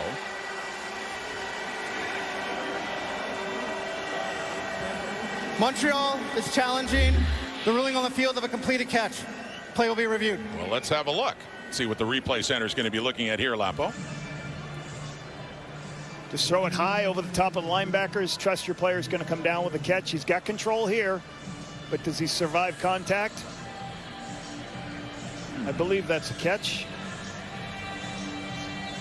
Nate Bushman right on him and bobbled a little bit, and you see it ultimately will touch the turf, but it looked like he had control of it, did it not? Yep, there's two. We've seen two angles. I haven't seen anything non-clear and obvious that it is not a catch. And that's what it would have to be, because it was ruled as a catch. Need to see something that would definitively overturn it. You see underneath even as the ball is heading down. Looks like a nice catch. So Calgary would be ready to go right up at the line of scrimmage, ready to call their next play. They got plenty of time here. Well, by the way, their kicker, Jude McAtamney of Ireland, who kicked for the New York Giants, and he is in with the injury just at the start of the season of Rene Paredes. And McAtamney's got a leg. He hit one in Kelowna a couple of weeks ago of 57 yards. And right now, just across midfield. So one short pass, they could get within his range and at least have a few more points to show for it. After review by the replay center, the ruling on the field stands. Montreal will be charged a timeout. So Justin McInnes confirming it is. Good catch by Dejon Brissett that gives the Stamps a chance for a field goal before halftime and cut into this 14-point lead. Quickly to Brissett again, but no, it's low and it's incomplete. And we're down to 6 seconds. You wish they let a couple of seconds off the clock. They let like 4 seconds go off the clock. They could have gotten 2 more plays possibly if they didn't. They got to really execute this play quickly, get down, because they lost some. Should have snapped the ball as soon as that play was snapped in. Well, he's had a 57 this season, and that would be 4 yards away for another 57-yard try. And time enough just for a quick pass. Here we go. Down, caught. Brissett gets right down, and that is in the range of McAtamney. Nice execution. Catch a 6-yard ball, get down, leave 2.5 seconds. Now they're going to put their long field goal team on, or their speed team. What that means is they're going to have extra defenders or bigger bodies that aren't offensive linemen in case this is missed. And then a long return. So you're going to have, I saw them signaling their speed teaming, because we saw one of those last night. Last night we saw one with the Stampeders against Saskatchewan with Tyreek McAllister right too. Before the half. Yeah, two missed field goal returns for touchdowns. You're right. Always some drama. You got Mario Alford back there too. And some good years here in Montreal before he went off and had some great years with the Saskatchewan Roughriders. McAtamney wants to make that a moot point, however. And he does. He is good, and he's 6 for 7, or 7 for 8, I should say, on the year now. Having a perfect night, and gives Calgary something, 3 more points before halftime. But how about Tyson Phil? We talked about the Philpott twins, and Tyson has certainly had a very good game so far. Saw it right out of the gate as well, Lapo. First drive of the game, a couple of plays, big play on the sideline, going up and getting this spectacular catch here. And a quick, easy screen, double pass, Tyler Snead. That's a great recovery by Tyson to make that catch. Another great catch by him. Some really good plays on the sideline. Another catch here, and let's throw down to the sideline. Kenzie Lalonde with Tyson. So we're in the Philpott. 3rd edition of the Philpott Bowl, and you have yourself a highlight reel catch. How does it feel to have one up so far in this game? The touchdown highlight reel? Yeah. Okay, yeah. No, it's awesome. You know, obviously, getting in the end zone is awesome, but it's a 4-quarter game, so we're just going to go back to the drawing board and make sure we come out strong for the 3rd quarter. Did you make a Tyler Snead spiral on the play? Yeah, that was awesome. In practice, he threw me a duck and I dropped it, so we had to make sure we get it right in the game. And, a little jump pass, nothing better. So. Best of luck the rest of the way. Hey, merci beaucoup. Kate, the panel, over to you. Kate and the panel. Kate and the panel. Is it just Kate, or is it the panel as well? Have we decided yet? Hi, I'm Kate Burness, and according to Rod Smith, I don't really need these two beside me, so I'll do the halftime by myself. You know who I could use, though? Davis Sanchez. Where is that? He's still in Kelowna. I think he just stayed in Kelowna. He's still out there. Maybe doing a little golf, maybe some parasailing. I'm not really sure. Davis We at the miss you, beach. He's probably at the Chezzy. beach. He's at You know the what we don't miss, though? I'll tell you this, watching performances like this one tonight by Tyson Philpott. Yeah. Look, we spoke to him yesterday. And you got to know that his brother's on the opposite sideline and he wants this huge performance. But his start to this season has been absolutely incredible. And we keep saying, Milt, if he can stay healthy, this could be record-breaking. We're looking at Alan Pitts now, but he is off to just a torrid start tonight. And he's in the zone. You hear basketball players talk about they're in the zone where the basket seems like an ocean, or a pitcher where he can't get hit. Well, Tyson is in the zone right now, and it's good that Davis Alexander is his quarterback. But I think regardless who the quarterback is for the Montreal Alouettes, Tyson feels he's going to go out there and make plays, and he's proven everyone that he can do that, regardless who's throwing him the ball. I mean, He's getting open. He's avoiding double teams. He's making every single catch. I don't think he's dropped the ball. He's in that zone now, and his mental toughness right now is at an all-time high. And when your mental toughness is there, you feel like every single time you go out and run a route, they're throwing it to you. Even when you're the second or third option, you feel like every single time you're going out there, they're going to throw it to you. And so far, that's been the case. 96 yards in the first half. Wild. As you mentioned, if this guy stays healthy, it's unimaginable the yards and touchdowns he's going to put up. Man, he plays with so much enthusiasm. I mean, you just love to watch him play. But on the other side, you look at the Calgary Stampeders defense, and you knew this was going to be a big game. You know how good of an offense the Montreal Alouettes have. But there were too many plays in the first half that they just had mishaps and miscommunications and not in the right place. And this was probably one of the worst ones right here. Davis Alexander, just wide open, Hollins down the field. And you got to talk to each other. You got to be on the same page. On that one right there, it looked like it was Adrian Green, who is just in his first game back right here. But it's obviously there was a miscommunication. They have to be on the same page. They have one of the best defensive lines in the CFL. They have to be on the same page. That doesn't help you if you're not going to be close to any of the receivers. And you know what, too? I mean, the defense has been great this season, but on the flip side, too, the defense has been great because they've been getting a lot from their offense. They've been out on the field a lot right now because Vernon Adams, who's coming off that 7 TD performance, hasn't looked like himself in the first half here. He's 9 of 20. He's 116 yards total. And I don't know what it is, and credit to Montreal's defense as well, but he does not look the same as he looked at the Stampede Bowl. And we were, on Vernon doing so well because of his numbers, but we were more so because of his decision-making. And so far in this first half, we've seen some bad decisions.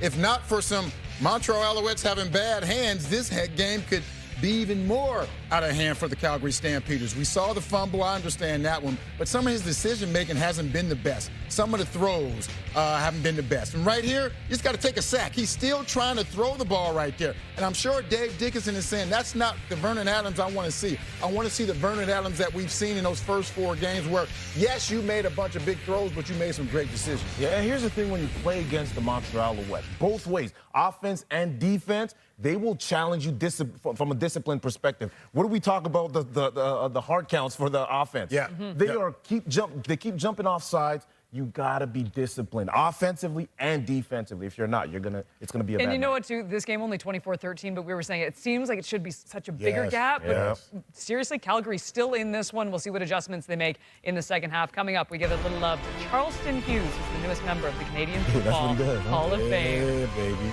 Rod.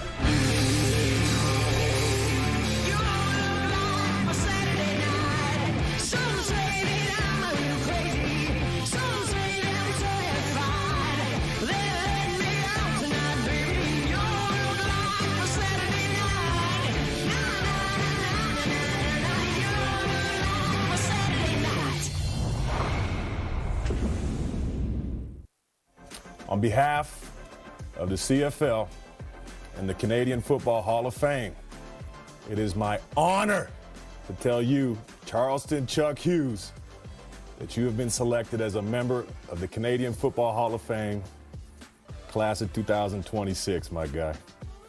Congrats, my guy. Let's go! It's about time. Congrats, my boy. Oh, man, that's love. So Charleston Hughes is the 3rd member of the 2026 Canadian Football Hall of Fame. The 2-time Grey Cup champion is tied for the most sacks in Stampeders history, has the 5th most career sacks in CFL history, and led the league in sacks 5 different times. My favorite part of the video, as you guys just mentioned, was he was like, it's about time. You played in 2021. And Could have gone any earlier than technically, this. your last year was 2022, but congratulations. I mean, what a presence in this league. So well-deserved. And Enoch, you played with him, and to see his name, I don't think any of us are shocked. No, not at all. I mean, by the time I was playing with him, I'd already seen enough of him on another opponent jersey, and it was just awesome to be on the team with him. He takes so much of the load, and you can't say that a lot about all the defensive linemen. Listen, defensive linemen are a special kind of people. But he was one of the ones that, as a defensive lineman, was smart. He knew a little bit about the coverage. He could play the run, could play the pass. His repertoire was endless. And, he totally deserves this. Totally deserves it. The one thing about most football players is they play football. Charleston, of course, he played football, but he enjoyed playing. Yeah. You see that grin he had when he was found out? That's the grin he played with when he played. I mean, that's the grin he had when he played, when he got a sack, when he was talking to players, when he was talking to the media. He just enjoyed life. He enjoyed playing every second of football. And that's what you love to see. Of course, you want to go out there and have all the stats and be in the Hall of Fame, but you want to have fun because it only lasts so long. Yes, he played a long time, but it seems like that. But I guarantee you, he looks back on his career and he said, I had a great time sacking quarterbacks, dancing, surfing, dealing with the media. So congratulations to Charleston on a great career, and I'm sure he's enjoying life after football. Chuck wanted me to mention, he said, Enoch, you better tell him that I was cut as a rookie. So if I could do it, other guys could do it too. Oh, I love it. Okay, so we got Charleston Hughes, we got Sean Milligan, we got Speedy B, Brandon Banks, Millington. Yes. Tell me, of the three guys, who's going to be the most entertaining on the panel when we're there in Hamilton for the Hall of Fame game? This is my favorite part, by the way, when I started hearing them. I'm like, oh, these guys are joining us. Charleston. Charleston. Hands down. Hands down, Catherine. I don't think anyone else we've had on that panel from the Hall of Fame is going to be like him. We won't have a chance to talk. He's going to be good. Maybe he'll take one of your jobs? Man, he's going to try. He might. It's must-watch TV, I guarantee you. All right, speaking of must-watch TV, how about a little Sunday Night Football? It is the Hamilton Tiger Cats. Sans Bo Levi Mitchell, the new era begins. They're in Saskatchewan to take on the Rough Riders. Good news for the Riders. A.J. Ouellette back in action. You can see our pregame with one Darius Pickett starting 6:30 Eastern, 3:30 Pacific. But we have this one to finish off in Montreal right now. The Alouettes with a great first half. They're up 24-13. We will get you back with Rod Smith and Paul Appolice right after this.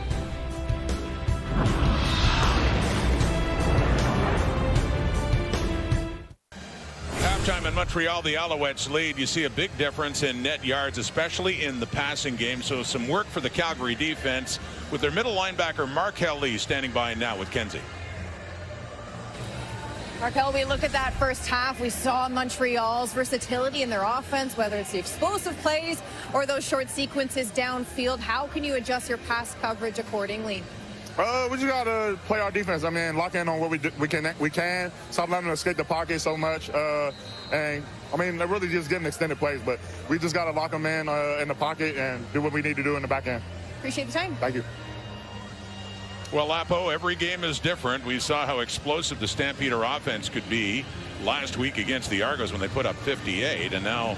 I was just thinking about what you just said. It's a humbling game sometimes. It is, one day to the next. Yeah, you go from last week where everything's working to the next week. We struggle a little bit. Here's the difference right now. Vernon Adams Jr. has been hurried 8 times, and he's been hit 6 times. Right. So the Montreal defense has gotten some pressure. They've forced them into a bunch of second and longs. They have 14 second downs.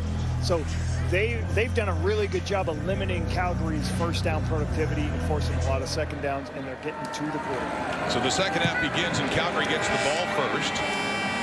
It's McAllister taking it inside the 15.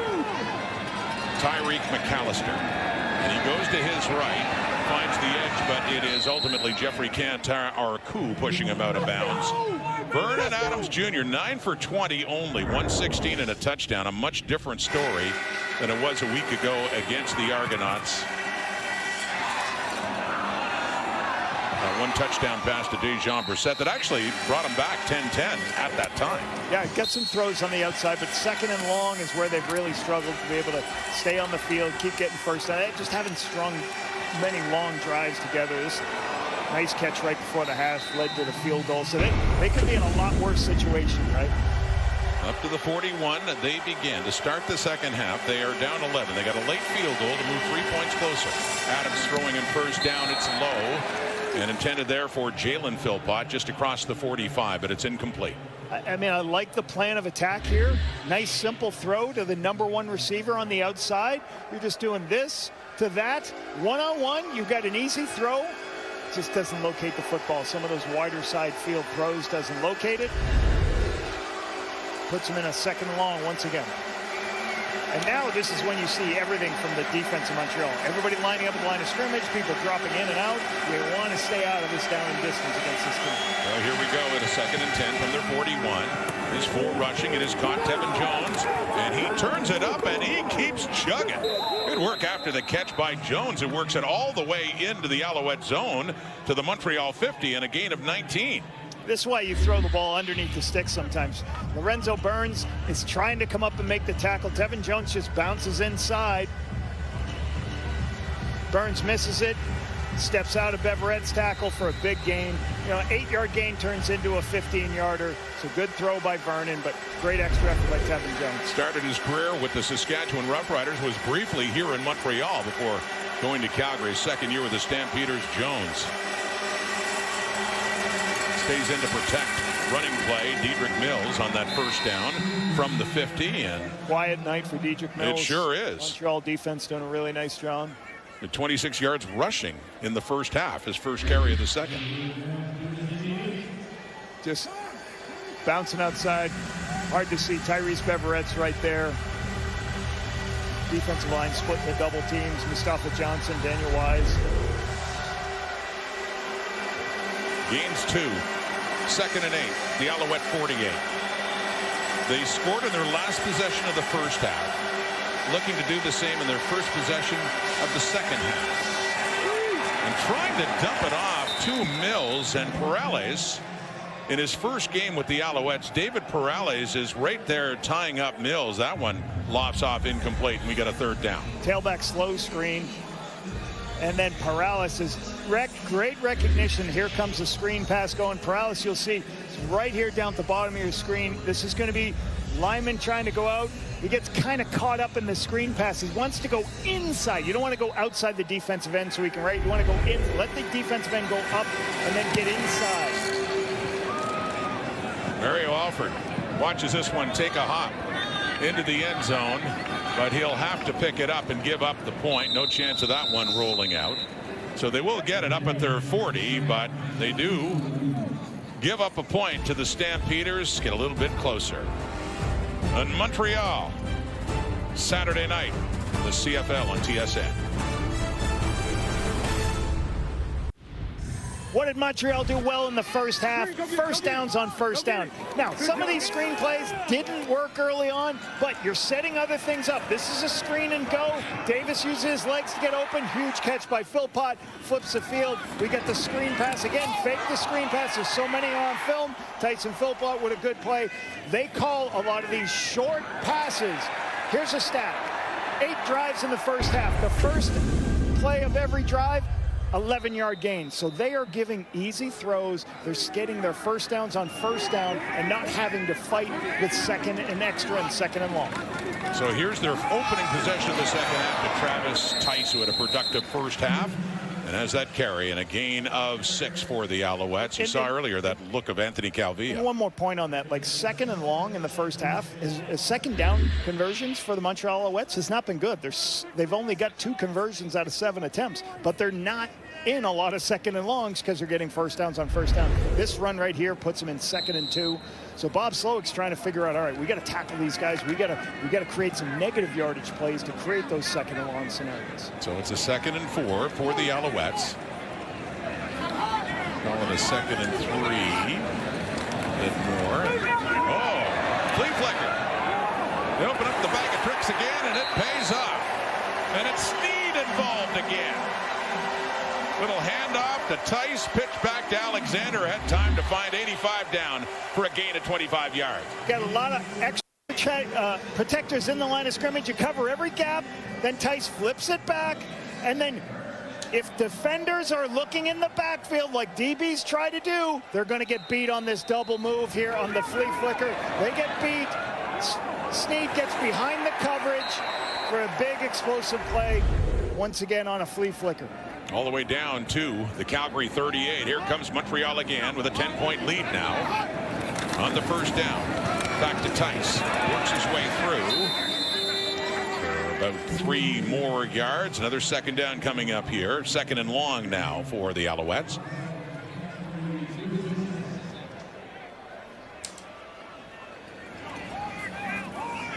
Saw that shot earlier of the offensive coordinator Anthony Calvillo, the CFL's all-time leading passer, and yeah, mixing it up as you talk about, and you gotta like to see. Yeah, a couple of weeks ago it was funny. He says, I can't throw the ball as well as Davis on some things. I'm like, whoa, hold on, buddy. I've gone against you enough. No, you can throw the ball well enough. 4-man rush, 2nd down and long, and not enough. Good defensive work there. And that's RJ Moten inserted in the lineup to make that tackle of Sneed. And it's third and a couple of yards here coming up here for Montreal. Yeah, so difficult. Moten's in the middle. There's a lot of space right here. He's able to wrap up. And again, if he doesn't have enough oomph to stop this, this is going to be a one more yard gain. If Sneak gets one more yard, they're going to go QB sneak. So really good stop. And actually, you see Montreal staying out here. They're going to try for this on third and 3. Yeah, Dustin Crum, ex-Ottawa Red Black quarterback in. Handles the short yardage, and this is long short yardage, if you will. He needs 2 yards. Try to draw him off. Time count violation. Montreal, number 16. 5-yard penalty. Remains third down. So trying to draw him off. Probably didn't have a play call. Just let's line up, do a hard count, see if they jump. It's not going to affect your field goal. Jose Maltos Diaz can handle the 5-yard penalty, then go kick the field goal. He's 1 for 1. He is 27-yarder in the first half. Maltos Diaz does. So came in at 12 of 13. 13 of 14 now, a longest of 50. This one in easy range to be put down at about the 43 by Joseph Zima. Great global Timer, please player. reset the clock to 9:13. 9:13. Maltos Diaz originally was part of the Red Blacks organization. I was with the Red Blacks. He was just a super individual. He used to always talk to me about, this is my fun job. I do other jobs for everything. It's football journey. He paid his dues. He waited for his opportunity. And when he had his opportunity to become the kicker in Montreal, he took it, and they've never looked back. He was a backup to Lewis Ward when you were there, as you talk about it. Now Ward is on the Alouettes practice roster. But right now it is Maltos Diaz. Cue the right biceps pose. Standard for number 19 as he pumps another one through. And Rod Smith. Rod Smith throws the right bicep up. Yeah, no one's watching though, Lapo. I make sure I'm alone. 27-14. Yeah, there it is.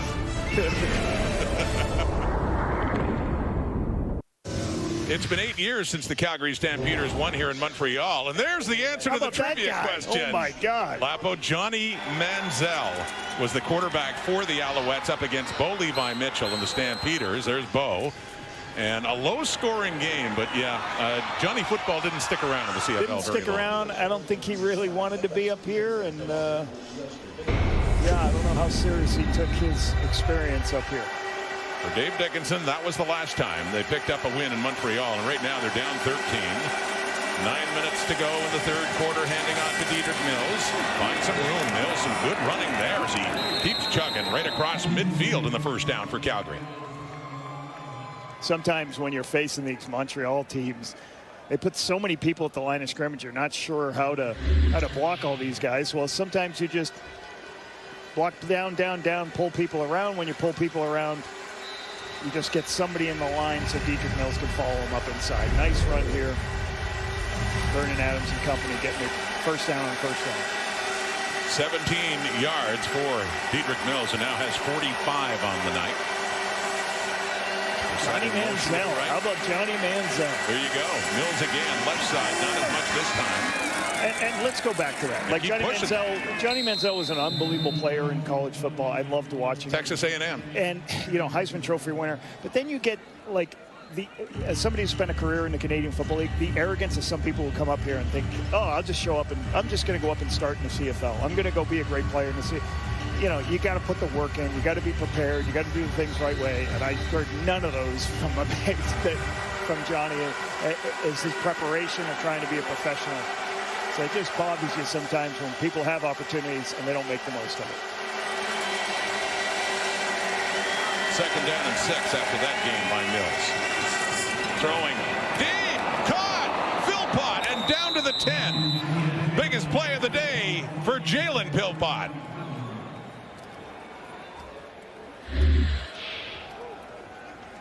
Seam passes. You throw seams in zone coverage. Montreal plays a lot of zone, but you got to recognize where the zone is. There's the hole in the defense. Burns can't get over in time. Beautiful location, beautiful throw by Vernon Adams and understanding, and Philpott just taking the seam pass versus that's a cover 3 where there's 3 deep defenders. They found the opening in that 3 deep zone Great vision by Vernon. And don't forget, Montreal's got a lot of guys standing around the line of scrimmage, dropping out while Vernon's trying to process what the coverage is. That's got to feel good, Lapo, on a few different levels for They haven't had a big play. Yeah, Jalen hasn't had a big play. That's the biggest play of the game for this football team offensively. Puts them right just inside the 10-yard line. With his twin brother looking on. We got our Philpott tracker. Here we go. There we go. Ways to go, but it's early. Jalen, still, the night is young. A lot of family here as well. As Kenzie talked about that, his mother Colleen, father Corey, and a bunch of others. Grandpa too. Watching both. Loyalties divided down the middle too. Stamps football. Jalen on the field. The fake to him. The soft toss. Brissett. Touchdown number 2 for Dejon Brissett to go along with the 2 he had last week from Vernon Adams. And here comes Calgary.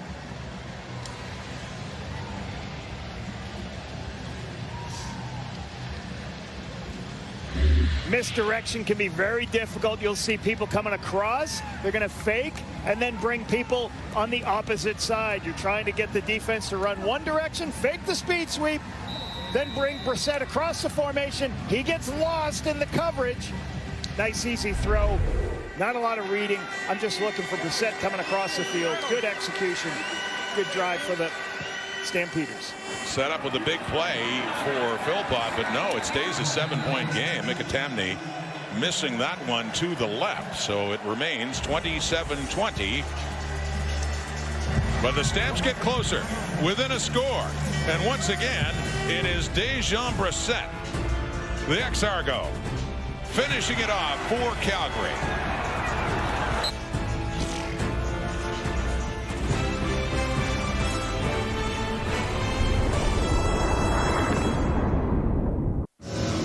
Great response by the Calgary Stampeders. 4 plays, 70 yards. 17-yard run off the bat right here. Dedrick Mills gets it going. And then the big one, 38-yard pass play to Jalen Philpott, splitting the zone. And then fake the speed sweep, send somebody back across. Dejon Brissett's right there. Great response by Calgary, making this a 7-point game. Back to within a score again. Mikitamni, who missed the extra point with the shorter kickoff, coming in as Alford. Will take that one at his 22 and get across the 30 and out of bounds before he can get to the 35. Kalon Thomas, George Adoko in there, and special teams coverage for Calgary. Back comes Davis Alexander, who is 16 for 20 for 247 yards and 1 touchdown pass. And, you know, he's completed 80% of his passes, and I've said this all night. They don't give him too many opportunities where they're in long yardage situations. They give him a lot of short passes. The other thing they do, a lot of their pass plays come from multiple tight end sets and multiple backfield looks. Well, what's that a big deal? Right, if you do that, it minimizes how many coverages you're going to see when you have all these guys in the box. All right, here we go now at the 34 for Montreal. Just a 7-point lead now, and back in the hands of Travis Tice. Breaking tackles and a whole lot more. Tice pushing it down inside the 35. Finally pushed out of bounds by Zy Alexander after their biggest running play of the day. Tice is going to just go on an inside zone play to the left. Great block by Pierre-Olivier Lestage on the linebacker. Tice recognizes it, bounces in for the big explosive play. You couldn't see this on the replay, but the defensive end to the wide side of the field on Davis Alexander said, you are not going to get outside of us. So he's spreading out the defense, creating these lanes by the ability to use his legs in some of these zone read aspects of the game. 46-yard pickup for Travis Tice, who has it again. The short pass from Alexander, but this time covered well by R.J. Moten, who takes him down for a loss of about a yard. And this is what part of the game plan. You talked to Dave Dickinson this week. He says, hey, we got to, part of this game for us, we got to wrap up. We got to tackle well, right? Moten right there is in space, having to tackle Travis Tice, has to leave his will linebacker spot, run all the way down to make that tackle. They've got to keep wrapping guys up, creating some of these second and longs. This is his second CFL game. He played against Winnipeg back in week 1, first year out of Florida. R.J. Moten with that tackle in the loss. 2nd and 11 now, just outside the Stampeder 30. Passing play, Alexander getting chased by Sean Peterson, gets rid of it. Caught, first down. Tyson Philpott gets back in on the act here in the second half as the sticks move again for Montreal.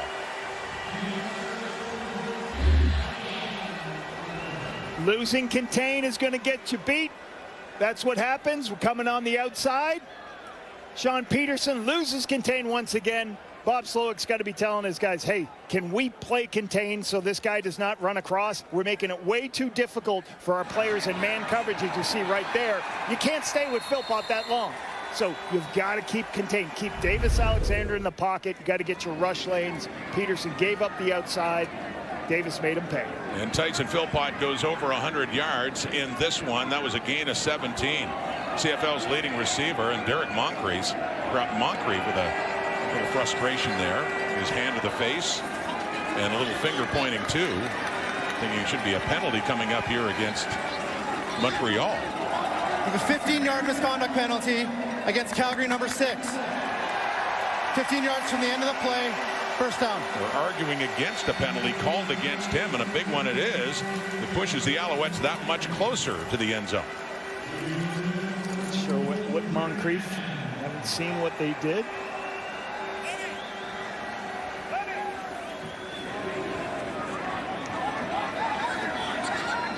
It's a net of 32 yards with the penalty to put them on the brink of the Stampeder end zone in a 1st and goal.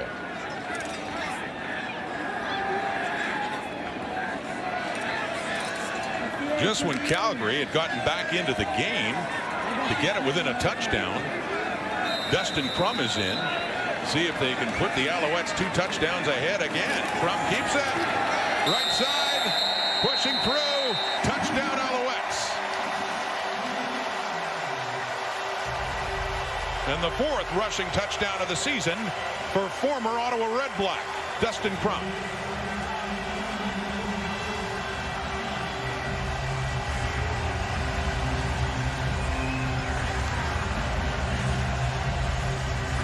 Crum on the short yardage.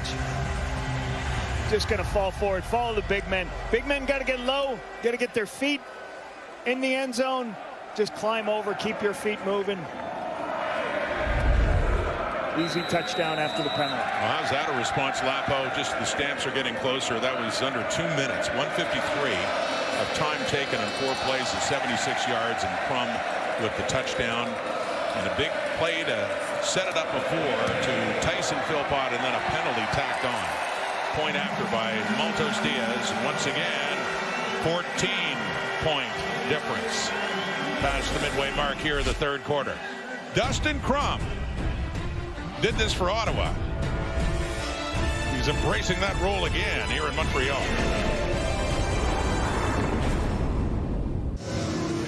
Welcome back to Montreal, where the Alouettes are celebrating the homecoming of Canadian soccer star Mimi Alidou, who's from Montreal. She even opened the cage here tonight, and Mimi joins me now on the sidelines. And you grew up with some memories on Percival Molson Stadium, playing the game of soccer. When you think back to those nights, what comes to mind?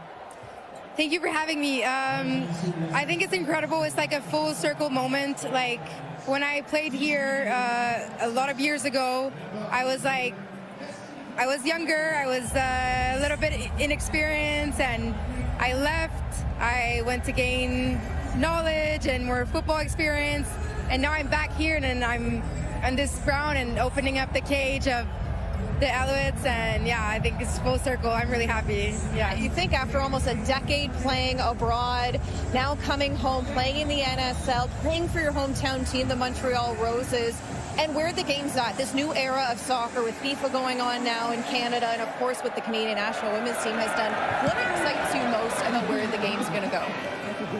Honestly, good job, Mimi. We're avoiding them. We're avoiding them. I'm scared now. It's not live, eh? So So as we think ahead to the future of soccer, locally in Montreal, you're part of the fabric here and what's to come. What excites you? Honestly, I'm so happy to be back home. I think what they're building here in Montreal, it's to last a lot of years, and it's something that we've talked about here with the people, and it's what is the identity that this team in the city wants to have, and I think it's something that I clearly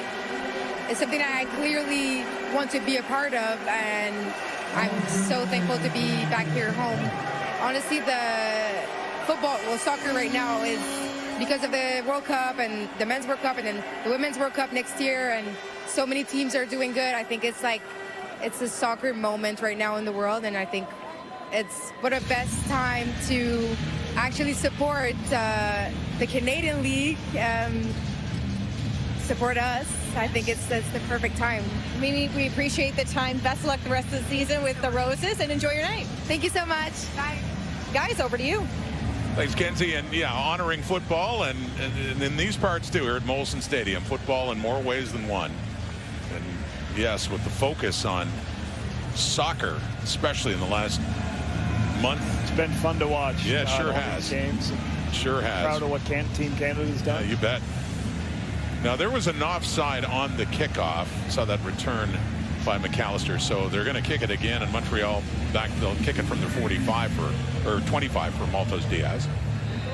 With a 14-point lead. 4:14 in the clock until three-quarter time. As the hole deepens for the Calgary Stampeders. Back to McAllister at the 30. And trying to find something. He cuts it back the other way. He manages to just knife his way through and get it up at the 48. A 17-yard return for Tyreek McAllister. How about this athleticism by these two? Look at this. Oh, ref out of the way. Get out of the way, ref, as they're trying to go in. We're on the air. Hey, buddy, we're on the air, sir. See, more of the understandable explanation when she paused like that.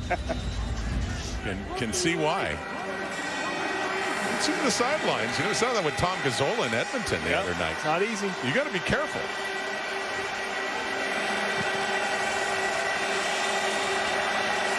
First and 10. Calgary 49. The toss. And around is Tevin Jones, who has some room and has some blocking. And he works his way up. Ojutaleo, the rookie receiver, 82, is the one ahead of him. And allowing him to get a few more yards and a first down for Calgary.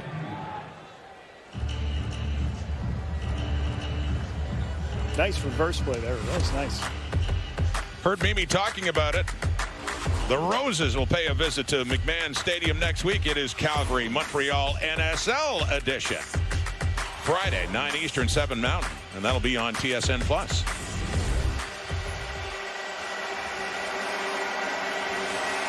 First and 10 of the 44 after that gain of 16 yards by Tevin Jones. Pressure coming. They get to Adams, and down he goes. Najee Murray, the one to finish it off. There's a bunch of dark blue jerseys in there bearing down on Vernon Adams.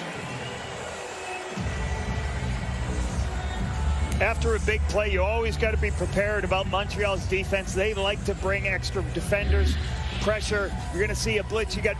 You've got 5 players standing at the sideline, at the line of scrimmage. Here comes the 6th defender and the 7th defender. You can't block them all. The ball's got to come out of your hands. They got to protect the inside more for Vernon so he can throw off the widest. Noel Thorpe's pressure is getting to the creating second and extras. Sutton and Murray, the extras coming in there, and Murray gets to him. So it is second and long, swinging it out to Dedrick Mills. Gets up ahead of steam. He gets it down to the Alouette 40 before he's pushed out of bounds. Still over 5 yards shy of a first down.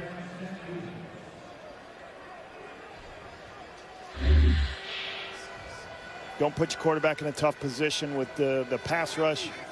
Swing it out. Let your blockers block. Get the ball in space to Dedrick Mills. Put him. It's a good game. Puts him in field goal range. Get second and 17. Get him some yardage so they can kick a field goal. Well, Mickatapney's back again. This will be a 47-yard try. He had a 54 at the end of the first half. Had a 57, as mentioned, in Kelowna a couple of weeks ago. just to get something back. After they gave up the touchdown, they do get another field goal. And we've got an 11-point ball game, 1:44 in the clock until three-quarter time, as Mickey is now 3 for 3 in the field goals on the night. Keep climbing back. They just need more sevens. You're going to need more touchdowns to keep up with this high-flying offense of the Alouettes. These teams won't have to wait long to see each other again. It is next week, next Saturday night for Jason Moss and the Alouettes at McMahon Stadium. How about those trick plays the Alouettes have run so far tonight, Lapo? Yeah, and you're always, when you have a bye week, here's a big thing. When you come off a bye, you're going to practice these more. You're going to have them dialed up. You're going to have an extra day of practice. So you're way more comfortable with your practice reps to be able to call those trick plays after a bye week. Back to the ground, just across the 40. And as a coordinator myself too, like I always hated playing like Noel Thorpe after a game, after a bye week, because I knew he was going to have some wrinkle to his defensive coverage. He was going to have some different things. Same thing here with Anthony Calvillo here. Hey, remember this trick play we did in training camp? We liked it a lot. Hey, we got an extra day of practice after the bye. Let's make sure we have that ready. So bye weeks, you better be defensively ready for all these trick plays coming that every team has within their system. So 4 yards for Travis Tice. It's a 2nd and 6 for the Alouettes. Still on top of this game by double digits, up by 11, faking the handoff, and then over the middle and caught. And that is Kasim Ferdinand with another catch on the night. Ferdinand getting his chance with some of the injuries they've had in the receiving corps. And 2 more catches on the evening. That's a gain of 12. And the nice thing is, quarterbacks in this league got to be able, if they're going to do so many zone reads where they pull the ball, you're always going to have defenders in your face. Davis Alexander's got the good knack of being able to throw through defenders, around defenders. He can move his arm angles to get that ball out to Kasim. Great throw. Just on the other side of midfield at the Calgary 54. Seconds ticking down until three-quarter time. Back to Tice. Breaks it left. And he is tackled after he gets to about the 48. That's Kyle Wilson. Or excuse me, yeah, the 52-yard line. Pardon me. 2nd down and long still ahead.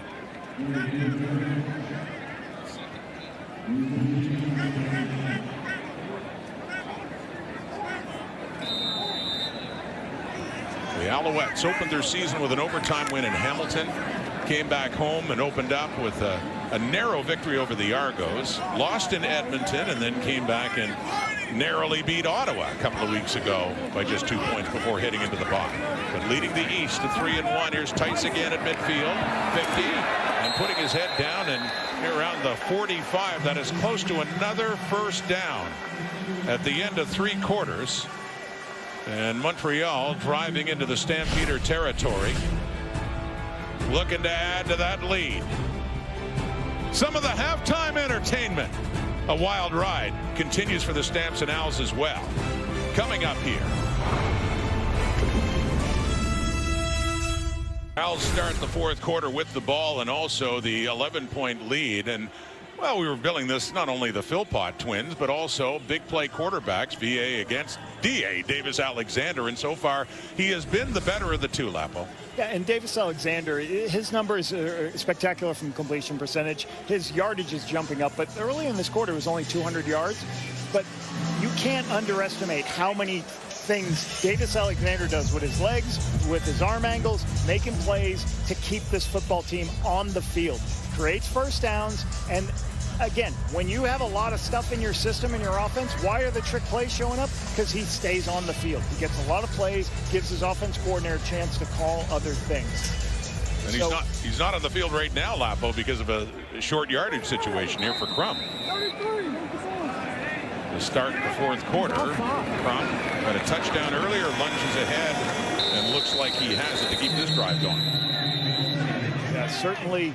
And it's interesting, I think about Anthony Calvillo as his offensive coordinator who, played with Mark Trestman, and what they run right now looks very different than what Anthony Calvillo is. And that was a drop back West Coast offense. We're throwing quick outs with all this different routes, where this is much more play action, quick screens, different, get the ball in our hands. So it's really cool to see Anthony's progression, working with Jason Moss, how they want to control this great young quarterback.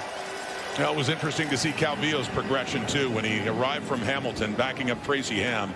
back in the early 2000s, came into his own, won a Grey Cup under Don Matthews, and later, you're right, it was the arrival of Mark Trestman and that different style that revitalized Calvillo's career, which didn't end until 2013. Hall of Famer. And calling the plays now for Alexander. Gives it to Tice, and Jalen Hutchings says, no, I don't think we're going to let you go any further. We asked Davis Alexander what it's like having Anthony Calvillo, and he's like, it was so great. He'll talk to me about how he prepared as a pro, and then I get information on that. But then he also tells me, you still got to be you. I want you to do the things that get you ready to be prepared. But he says he loves the work ethic, Anthony Calvillo, and everything. Hey, I'm a guy from New Hampshire, so all my high school buddies used to come up to these games when I first started out in the league, and my buddies used to be like, you keep losing to Montreal. We will come up and visit when that Calvillo guy retires. Didn't happen for a while. No, he was around for a long time and has the passing yardage to show more than anyone else in the league's history. And here's Alexander, the young QB. Looked like he put his left hand on his hamstring just before he threw that away. Of course, that's seems fine, but enough to make anybody gasp after they remember what he went through last year. One of the few times Calgary gets him in a second and extra. They pressure, force him to scramble, and then throw it away. And he heads off. It's 3rd and 11. They have to punt it away. And Alexander 20 of 25, 282, and under different circumstances would have easily gone over 300 yards. A touchdown called back with a penalty, but another field goal attempt coming up here for Jose Maltos Diaz with Tyreek McAllister back and flags coming out. Time count violation. Montreal, number 36. It's a 5-yard penalty. Remains 3rd down. Well, that'll do that, because that one was going to be from about 53. So Maltos Diaz slowly wanders back to the sideline, and Zima, who had been the holder and gets flagged for the time count, will stay on to punt it away. So the time count, yeah, could possibly certainly takes the opportunity to kick the field goal out there. Tyreek McAllister back there returned one a couple weeks ago. They got a decent lead here. They're going to kick it away, let their defense play. And we've seen how electric returners can change a game quickly. McAllister's one of them. He gets that one way over near the sideline and doesn't have any options as he heads on out after a good punt of 46 yards for Joseph Zima. Jason Moss, he's leading. Often you look and you'd never know it, though. Little frustration he's venting there here in Montreal.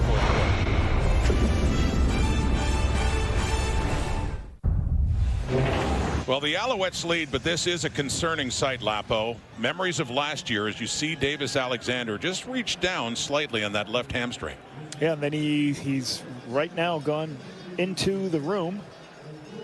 He's going to go get looked at. Dustin Crum is warming up and getting ready to play quarterback, so we'll see how Davis Alexander is. Now, you could understand their precaution, so not suggesting anything serious, but you could certainly understand the Alouettes not wanting to take any chances with their prize QB as Crum warms up, and they have the lead by 11. Vernon Adams, timed up by Lorenzo Burns, but Eric Brooks does hang on to the football. Great play by Burns, recognizing there's always holes in the defense, but like sometimes if you have your eyes to what the quarterback's doing, Burns is it. You can't even see him. He's in the screen, but he's going to show up real quick. They're going to throw it to this dead spot in the defense, but here comes Burns. He knows it, and he's going to drive it. Great look, timing, and great catch by Brooks not to get a hit with contact and drop the ball. So down near the 20. 2nd down and 4. Flag is out. It is caught by Jalen Philpott, which would be enough for a 1st down, pending the flag. Going to get an offsides here on the left side of the screen. Offside, Calgary, number 87. It's a 5-yard penalty. Repeat 2nd down. 5 yards further back for Dave Dickinson. Okay, you're going to see here as they're coming up. See, I think it's Brooks here, ends up past the line of scrimmage, definitely early.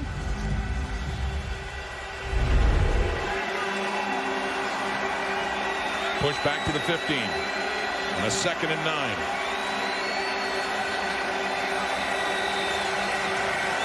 Four-man rush. Adams, they get him again. Again. Mustafa Johnson. Another sack to his total, his third of the season. Had one last week as well. But this one will force the Stampeders to kick it away deep in their zone. He's going to get a big twist coming as he comes around the horn. He's got to get all the way around. This is hard. He's got to become the contained player. Does a great job coming all the way around. Vernon feels that there's a space there. I'm going to start taking off. Not so fast. Great job by Mustafa Johnson. Bassett, 10 yards into his end zone to punt this one away for Alford. He's waiting in the Stampeder zone. He takes it at the 51. And a flag comes out on, looks like a block to the back by Tyrell Richards. So this will be pushing the Alouettes a little further back after that return. Penalty on a return. Mustafa Johnson, always a force inside. And on that twist, he adds to the Alouettes sack total. Pleased to say that Davis Alexander seems just fine. All smiles in the huddle. And we were wondering when he reached for that left hamstring, but and saw Dustin Crum warming up, but Jason Moss sending him right back out again with this 11-point lead. So he said you could understand the way it was. There's Crum. You could understand the way it was last year, though, that they will be very careful handling Alexander in a scenario like that.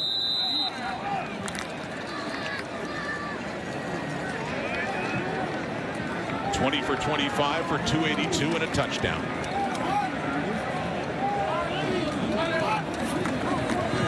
Quickly gets it out to Tyson Philpott across midfield. Philpott's impressive night continues as he gets close to another Alouette first down. Not going to go broke putting money in the bank. Two receivers out there. You block one of them, make the corner come down, make the play. Easy completion. Put the ball in playmaker's hands. Let him get north-south. 9-yard gain on first down. And an impressive 300 straight completions without throwing a pick for Davis Alexander, who heads off in the 2nd and 1. I think he's 44 away from the record of Darian Durant's. I think Darian did 344. And a little sweep there for Philpott. The first down and short yardage and a whole lot more. Tyson Philpott's big night continues. 16 more yards on the ground down to the 35. So everybody in these quarterback sneaks, you always have something that attacks the edge. So because everybody packs inside to stop the wedge, so sooner or later you're going to go hand it off, block the perimeter people, get the ball on the outflank, because it's very difficult when you have all those bodies in on those short yardage trying to protect the quarterback. All the DBs have to walk up too, and if they're in the wrong gap or if they get reached, it's a big play. 138 combined yards for Tyson Philpott with that first running play, and he gets 16 on that and a first down. Faking to Tice. Alexander flushed out and throws on the move, and a flag is out too as it sails out of bounds. Wanted a screen play over to his left-hand side. A good decision. Legal contact, Calgary, number 45. It's a 10-yard penalty, first down. Good decision, not throwing it, scrambling away. Benny Sapp draws the penalty here on the illegal contact. Contact after 5 yards downfield.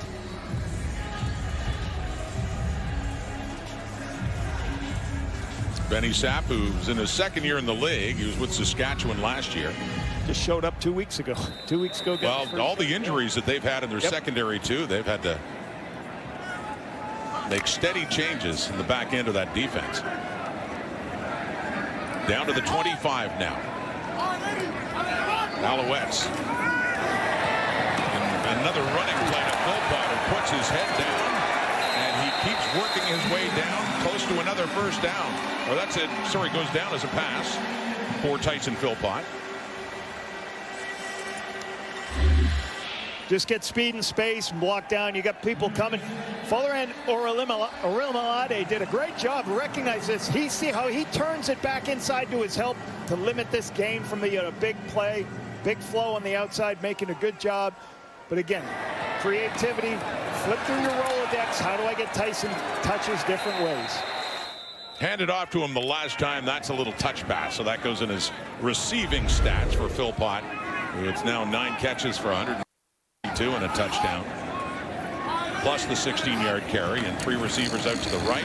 Faking to Tice, looking to the right, down near the goal line, but no, and a flag comes out intended for Kasim Ferdinand.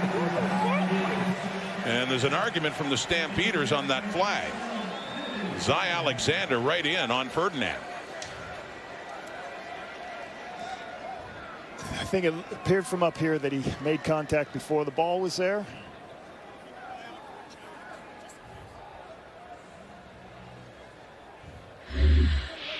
Pass interference, Calgary, number 33. It's going to be first down at the spot of the foul.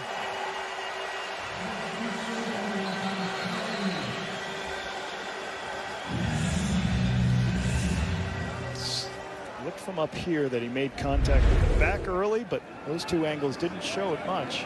Calgary is challenging the ruling on the previous play of pass interference. Play will be reviewed. By the way, Davis Alexander, though, at 301 in passing yardage, 9th career game over 300 yards. So a challenge to a penalty that would have the Alouettes right on the doorstep. And first and goal, looking to get the touchdown that could put this one away halfway through the 4th quarter. Waiting for a decision as the replay center looks at that. Was that PI?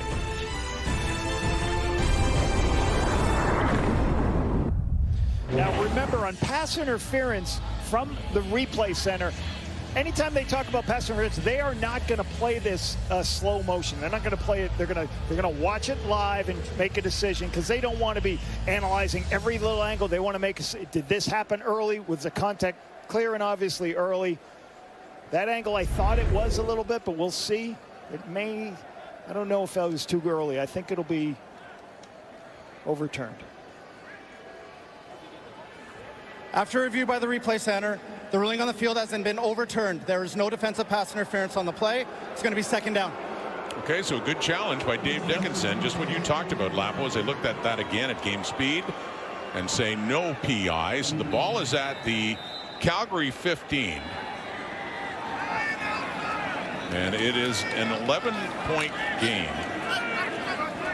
And Stamp's best wishes now is just to hold Montreal to a field goal. Davis Alexander in. Sets up a draw for Tice, and they had him pretty quickly there. He is stuffed in behind the line, and so the field goal scenario is coming up here for Montreal. It's a great stop by Calgary, great drive stop, because this just makes it a 14 after this field goal's made, make it a 14-point game, 2 scores anyways. Good push. Watch Brown. He basically, Miles Brown drives the center right into the draw play to be able to make the play. But with hopes fading for the Stampeders, a touchdown, though, would have made it a 3-score game. This, at least, with the field goal, keeps it to 2, and there's the 25-yard field goal for Jose Maltos Diaz from Monterrey, Mexico, and the Nueva Leon.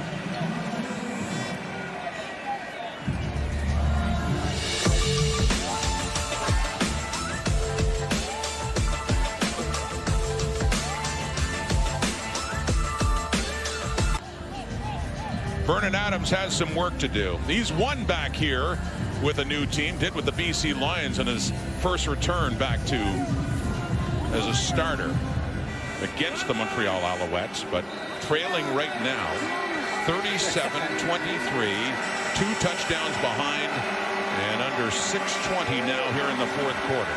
Back and eludes the pressure. He steps up and trying to hit Tevin Jones with Don Callis right there with him, and timing that up, second down.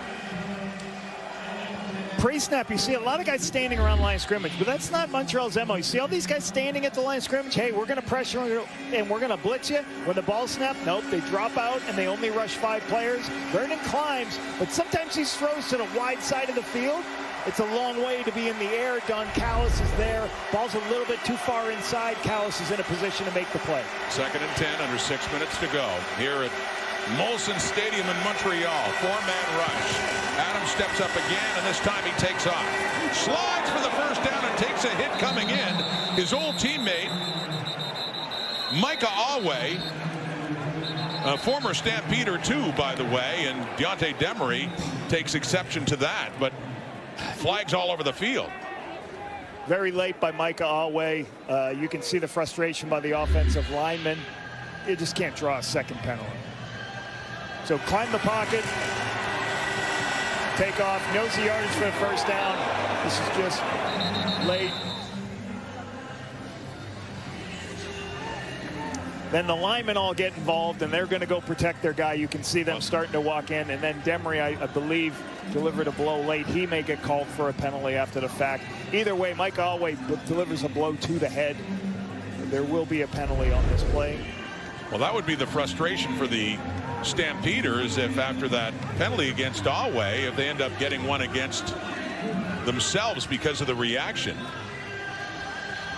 So they're still sorting it out. There were several flags on the field, and some coming out after that flag to Alway.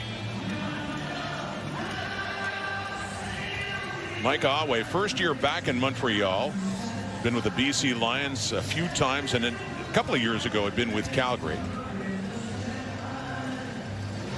Got to be real cautious as the quarterback starting to put his slide down, especially because as you go to dive, you can't still deliver a blow to the head. You got to protect you got to make sure you don't deliver a blow to the quarterback's head. But whether Deontay Demery will trigger a penalty. There are 2 fouls on the previous play. Roughing the passer, Montreal, number 2. We have a 15-yard misconduct penalty against Calgary, number 60. It's going to be first down, Calgary.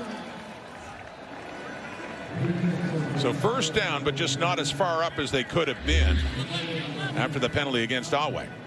Okay, there's the roughing the passer right there. And then after the play, you see Demery coming in on Mike Alway. Now, if Demery gets the second one of these, he would be thrown out of the game. So they do get it up to their 51. Down 2 touchdowns. And the clock starting to work against them now. Adams, short pass, Clark Barnes down to about the 52 of the Alouettes with Wesley Sutton on the tackle. Talk about a 10-year veteran with Vernon Adams, going tempo to go playing these plays faster. Get the ball to your hands, take the underneath throw to get yourself a 7-yard gain. Early in his career, he used to take the deep shots, just looking for the deep shots. 2nd and 2 after that 8-yard pickup. Barnes. Adams with time. And a flag comes out. He was looking for Jalen Philpott that time. You're always worried the longer the quarterback's holding the ball, will a holding penalty come? We shall see.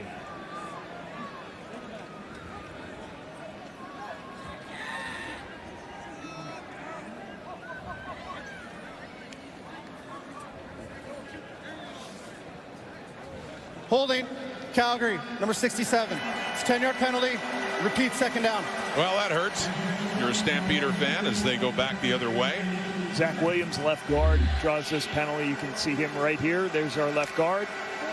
I think he ends up in a hold right here as he loses contain right here. Right there, he's got to let go of it. From a 2nd and 2 to a 2nd and 12 after the hold inside their 50. 4-man rush again. Off to the right. Near the first down, knocked away by Callis. Right there, a lot of coverage. Robert Kennedy there as well on Jalen Philpott, but it was Callis who timed it up again nicely to knock it away. Don Callis is seeing the routes that are going to happen. It's going to be an out route with a clear out, but Don's going to just give enough. He's going to climb just enough. You watch the top of your screen. He's climbing, waiting, and then he drives it on the underneath play. Great recognition of pattern reading by that field corner, Don Callis, seeing the route and be able to go make a play on it.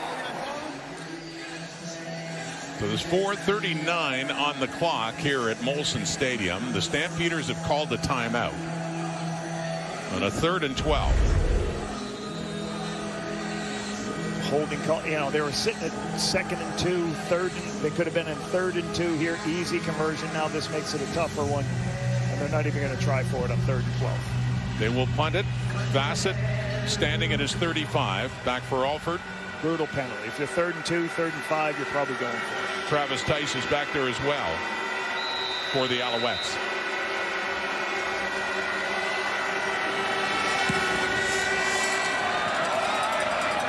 Alford to take it at the 20. Punt of 41 yards. Up across the 30, and here we go again. More flags coming out. Tempers flaring after the play is over. Well, how about the Philpott twins? And Tyson, especially early on in this game, Lapo. Yeah, a couple of beautiful catches down the sideline. Watch this recovery to find this ball in the air and adjust to it in the air. Philpott on the sideline, and a couple misdirection plays after quarterback scrambling. Jalen down the seam. And again, that's a great catch because he gets a catch with contact and he's able to keep the contact. Philpott around the defense, a little speed sweep. I love how they got different ways to get these guys to football. I love that Jalen Philpott's playing the boundary slot where there's a lot of footballs against being Calgary, thrown. number 19. Be first down, Montreal. So Quincy Vaughn in that play going out of bounds. Alford. Vaughn is flagged for unnecessary roughness, and yeah, for Jalen Philpott, Stampeders now. Just a little over 4.5 minutes to go, and Montreal has the football up by 14 points. It's our tracker.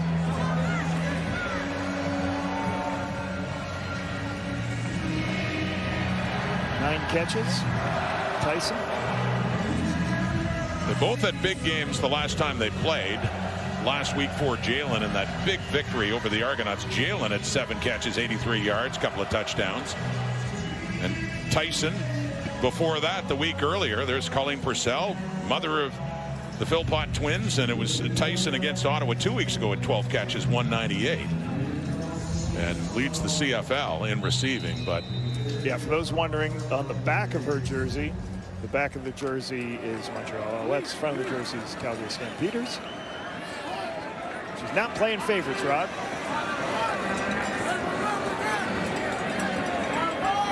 By the way, 29 fantasy points for Tyson Philpott tonight. I keep track of that stuff. Damon Webb coming in on the tackle, and Travis Tice to help out with Falarin Rimolade. Got him low, but clock keeps ticking, and it's a 2-touchdown cushion for Tice and the Alouettes. I can remember the Philpotts like Tyson and Jalen watching their Calgary film, and it was great to watch because you got both players on both teams. Jalen had way more explosive plays, I think, but you really saw Tyson getting a lot of the underneath stuff and using his legs and being able to do some of the speed sweep stuff. So Jalen was the deep threat, and Tyson was kind of more the underneath guy, but it's kind of both for Tyson and Philpott nowadays. Deep look, looking for Philpott, nearly. Just dropped down in his hands there, not quite. Another deep ball by Alexander, and sets up a 3rd down, but he's already had a very good night. It was nearly that much better. I think we have an ISO of this. We can take a look at him on the one-on-one. Good separation. Just misses at the top. He's got good high hands going up for it. Just drifts just to the left of him. He couldn't track it all the way to the left part of his shoulder. So heading down to the 3-minute warning here on the punt by Joseph Zima. Oh, nearly blocked it. Calgary could have used that. Tyreek McAllister. After a punt of 45, he turns it up. He's got something going. McAllister stayed inside, and a great return for Tyreek McAllister. Really made something out of that as he turned it back the other way. Dangerous returner. Seeing another example of it. When Calgary needs it most, they need 2 touchdowns, and they need it in a hurry. Stampeders needed a big return from Tyreek McAllister, and they got McAllister going here. Starts going one direction. Then he just gets turned back inside as players show up. Very hard for the defense. You see Tyrell Richards trying to get a piece of him. Great adjustment of just flipping the field, turning. Let me see what I can get on the other way. Squirts out the other side for a big gain there and flipping the field to help this Stampeders offense have a short field. 42-yard return down to the Alouette 33. They need a touchdown fast, though. We get 2:50 on the clock now. They're down by 14 points. Vernon Adams swinging it out. Dedrick Mills lost his feet. Didn't have a chance to turn it up with a head of steam as he lost his footing and just picks up a couple of yards. Just so important when you're calling screen passes and behind the line of scrimmage passes. You have to throw the ball accurately. You always talk to your quarterbacks. You got to be deadly accurate on these. He throws it on the back shoulder of Mills, so now Mills can't get the ball in his hands and can't be ready to make a defender miss. Second and long. Stepping up again. Going to take off again. Adams. And he gets tripped up by Tyrese Beverett, finished up by Callis, and close to first down. But Academic now anyway, or third down and whatever. They got to be going 3-down football from here on in. They'll do their tempo quarterback sneak so they can get right up on the ball right after. As Adams stays in, it is a 3rd and 1. Keeps it, flags out. Probably be a Montreal offsides. See, the defensive line, when you go faster and you go with tempo, sometimes the defense, they don't have enough time to get set, offside, get lined up. Montreal defensive line. Yep. 5-yard penalty, So, first down, Calgary. One of the advantages you love about doing those tempo quarterback sneaks is you can get the defense line up offsides because you're going so fast. So they move it down just inside the 20. 2:25. And they have to be thinking about finding the end zone and then an onside kick. Have a chance here. Pump fake. Adams takes a look and gets it. Touchdown Calgary. Vernon Adams Jr. to Clark Barnes. And that gets the Stampeders a little bit closer with 2:17 on the clock here in the 4th quarter. Pass rush doesn't get home. He scrambles, finds some space, and he's just waiting for the zone coverage to break down. When is the zone coverage going to break down? Where can I find? He's looking to his right, starts scrambling to his left. Sees Clark Barnes in a good spot, just sitting in the zone. Great response by the Stampeders, much needed, and didn't take too much time off the clock. Well, his 2nd straight week with a touchdown, had one last week in that spree by VA against the Argos. But trying to keep them all pumped up. 4 plays, 33 yards in 33 seconds with the point after. It is a 7-point difference. You can see Vernon looking to his right, then his legs come into play just like Davis Alexander early in the day. Sit down and zone by Clark Barnes, finding the spot. This is huge. They got their points. They got everything they need. Now they just need to get a huge stop by their defense. Get a stop, get you another opportunity for a score. So forget onside, kick it deep, and rely on your defense with 2:17 on the clock. Let's not forget the big punt return. You know, the hard part about playing the Montreal Alouettes, this is a team that didn't turn the ball over. They don't have a turnover. They haven't turned the ball over tonight offensively. So you never get short fields when you face a team that doesn't turn the ball over offensively. How do you create short fields? Special teams, big return. For you as a head coach, how little time would there have to be left in this situation to go onside? Do an onside kick. Well, with 2:17, you're always going to kick it away. You're going to kick it deep.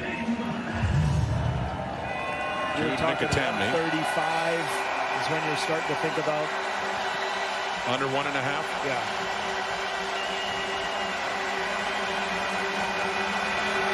Nicotetny. Alford at the 15. And he hits his own teammate, Regis Sibasu, as he spins around and goes down. It's up to the Stampeder defense now. 2:12 on the clock, and that'll leave Vernon Adams in that offense with enough time they can get the ball back. So you got to be ready for some quick throw on the outside to Tyson Philpott. Some type of quick screen pass is going to be something that's going to be very high percentage for this Montreal team. You never know. Calvillo may do another trick play. Who knows? He'd take a shot play right here if you're getting man coverage. Keep him guessing at the 29. Davis Alexander and a first down and into the hands of Travis Tice, who tries to get through the hole on the left side, but there's not much there. And a couple of yards and a 2nd and long ahead here for Montreal, and a big 2nd down for Calgary. Good decision. Run the ball on first down. Make sure you at least take time off the clock. If you had an incomplete pass there, yeah, you had a good opportunity to get more yardage, but you're not going to burn any time off the clock. But here you'll burn. The Stamps can get a stop here. Still plenty of time, actually, as it ticks down. Under 2 minutes to go now. 1:58 and counting. 2nd and 8 at the Alouette 31. A 7-point difference. Montreal ahead. Alexander knocked at the line and knocked away, and they get their big defensive play. So it falls incomplete. It's a 3rd and 8 coming up, and Calgary should get the ball at a decent spot on the field with 2 returners going back. I think Peterson was involved. You see all these guys stand on the line of scrimmage. When the ball snapped, a couple of them drop out as they're trying to get home. Really good by Peterson, just throwing his hands up and making the play. Sean Peterson Jr. McAllister had a big return to help set up their short drive for a touchdown last time around. Eric Brooks is with him. The punt from Joseph Seaman. Sends it off left for McAllister. That is 36. A 43-yard punt. Nowhere to go. Great coverage. Coverage is great, yes, by the Alouettes. And Vernon Adams Jr. has time. 1:35 on the clock. And needs to drive them down for another touchdown.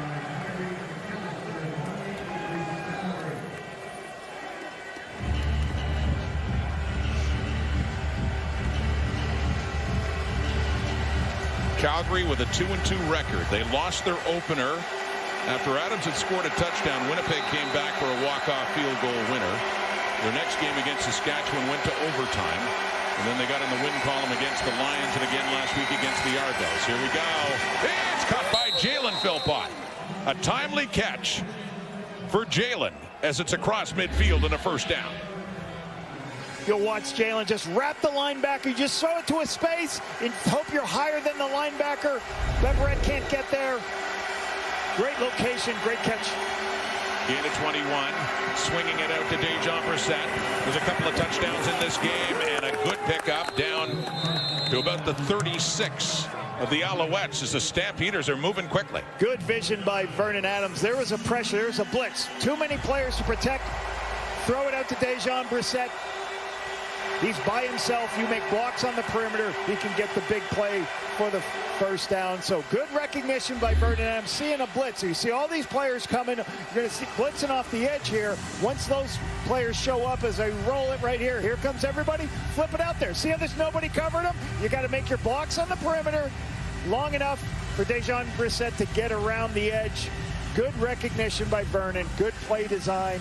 Having an answer versus Noel Thorpe's going to blitz you after you have an explosive play. So good understanding by Pat Delmonico, Dave Dickinson of the game plan ahead. That is Don Callis from the Alouette secondary down. You saw his teammate Nate Boschman making the tackle on Brissett, run into him. But Dejon Brissett, top receiver for the Stampeders on the night. He has 5 catches on 8 targets, 86 yards, and has scored a couple of touchdowns from Vernon Adams. So here we go. 1:19 on the clock. What a finish here in Montreal. All of a sudden now they're at the Alouette 36 and they have a 1st and 10 as Callis, who started at field corner, has to head off.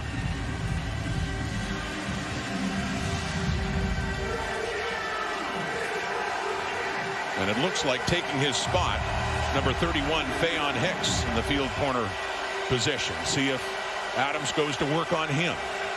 At a critical point in this game, 1:19. At one point, the Alouettes had led by 14.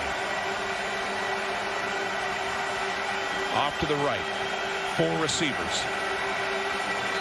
Well, they're going to come out to zone here. Here comes. And then it's Jones moving across. The handoff to Mills. Pulling his way down inside the 30. Coming in to help with the tackle is Wesley Sutton. Tried to pop one of those in before the pressure got there. Good tackle chasing on the backside. You'll see a couple guys jumping in on the backside, come running in at the end. Nigel Murray trying to force that ball to go to the left. 2nd and 3. Back to the ground. Ludwig Choquette with his first carry of this ball game and has enough for the 1st down for the Stampeders. Choquette from Saint-Jean-sur-Richelieu, Quebec. 55 seconds left to go in a little, what you call a sugar huddle, real quick. Get up to the line of scrimmage. And he stays in the backfield. Mills on the sideline. Adams wants to throw it quickly. Instead, he checks it over to Choquette, who turns it up Gets down closer to the 20. 39 seconds to go in the fourth quarter. Forces Vernon to go away from his primary all the way back to his check down on the other side of the field. The defense does a really good job showing one look. Vernon can't throw to where he's originally looking at, has to throw the check down. Choquette drafted in 2025 out of Long Island.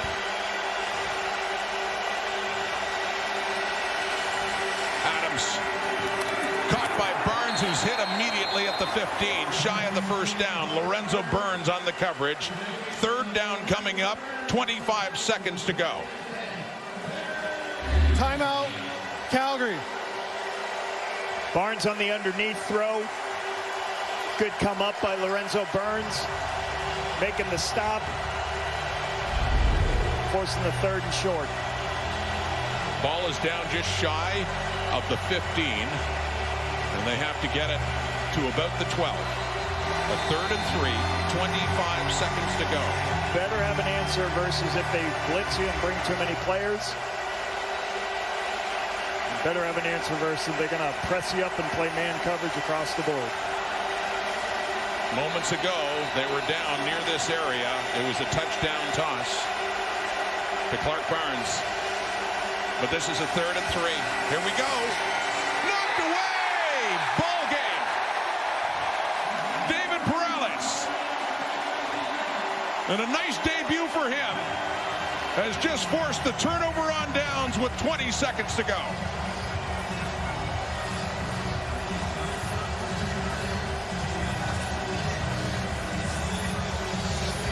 Perales is on the inside, and Vernon's getting the ball out of his hands quickly. He sees there's going to be a dead spot in this defense because all these guys are lined up, but watch Perales.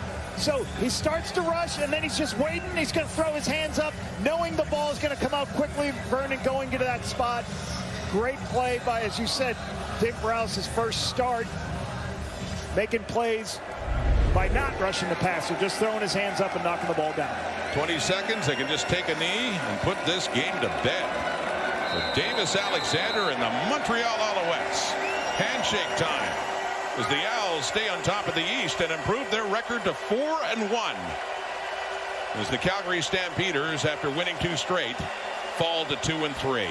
A night for the Philpots, and especially for that man, Tyson Philpott. Big first half, scored a touchdown, and no matter what for Mom, there's a good side and a not so good side. One son wins and the other does not. It's Corey Philpott and Jalen too. Had some moments, big catch in the second half, but ultimately for his team, just not enough, as Calgary's losing drought in Montreal now extends another year, the last one coming in 2018, last time they beat the Alouettes here. But they will meet again. The Philpotts again, part 2. And that'll be in Calgary next Saturday night at McMahon Stadium. Yeah, just hard for both teams across the country and go perform at a high level going all the way across the country. But another big win for Davis Alexander as he continues to grow, and this team continues their launch to stay first place in the East. This time, it's the Alouettes at home again. All the talk of the Philpott twins and that quarterback matchup. But it was a good start for Montreal, ultimately prevailing, and it wraps up this week with Saskatchewan and Hamilton from Mosaic. That'll be tomorrow. These two teams meet again in Calgary next week. World Cup quarterfinal action, Argentina, Switzerland. We're going to join in the progress here on TSN. Have a great night.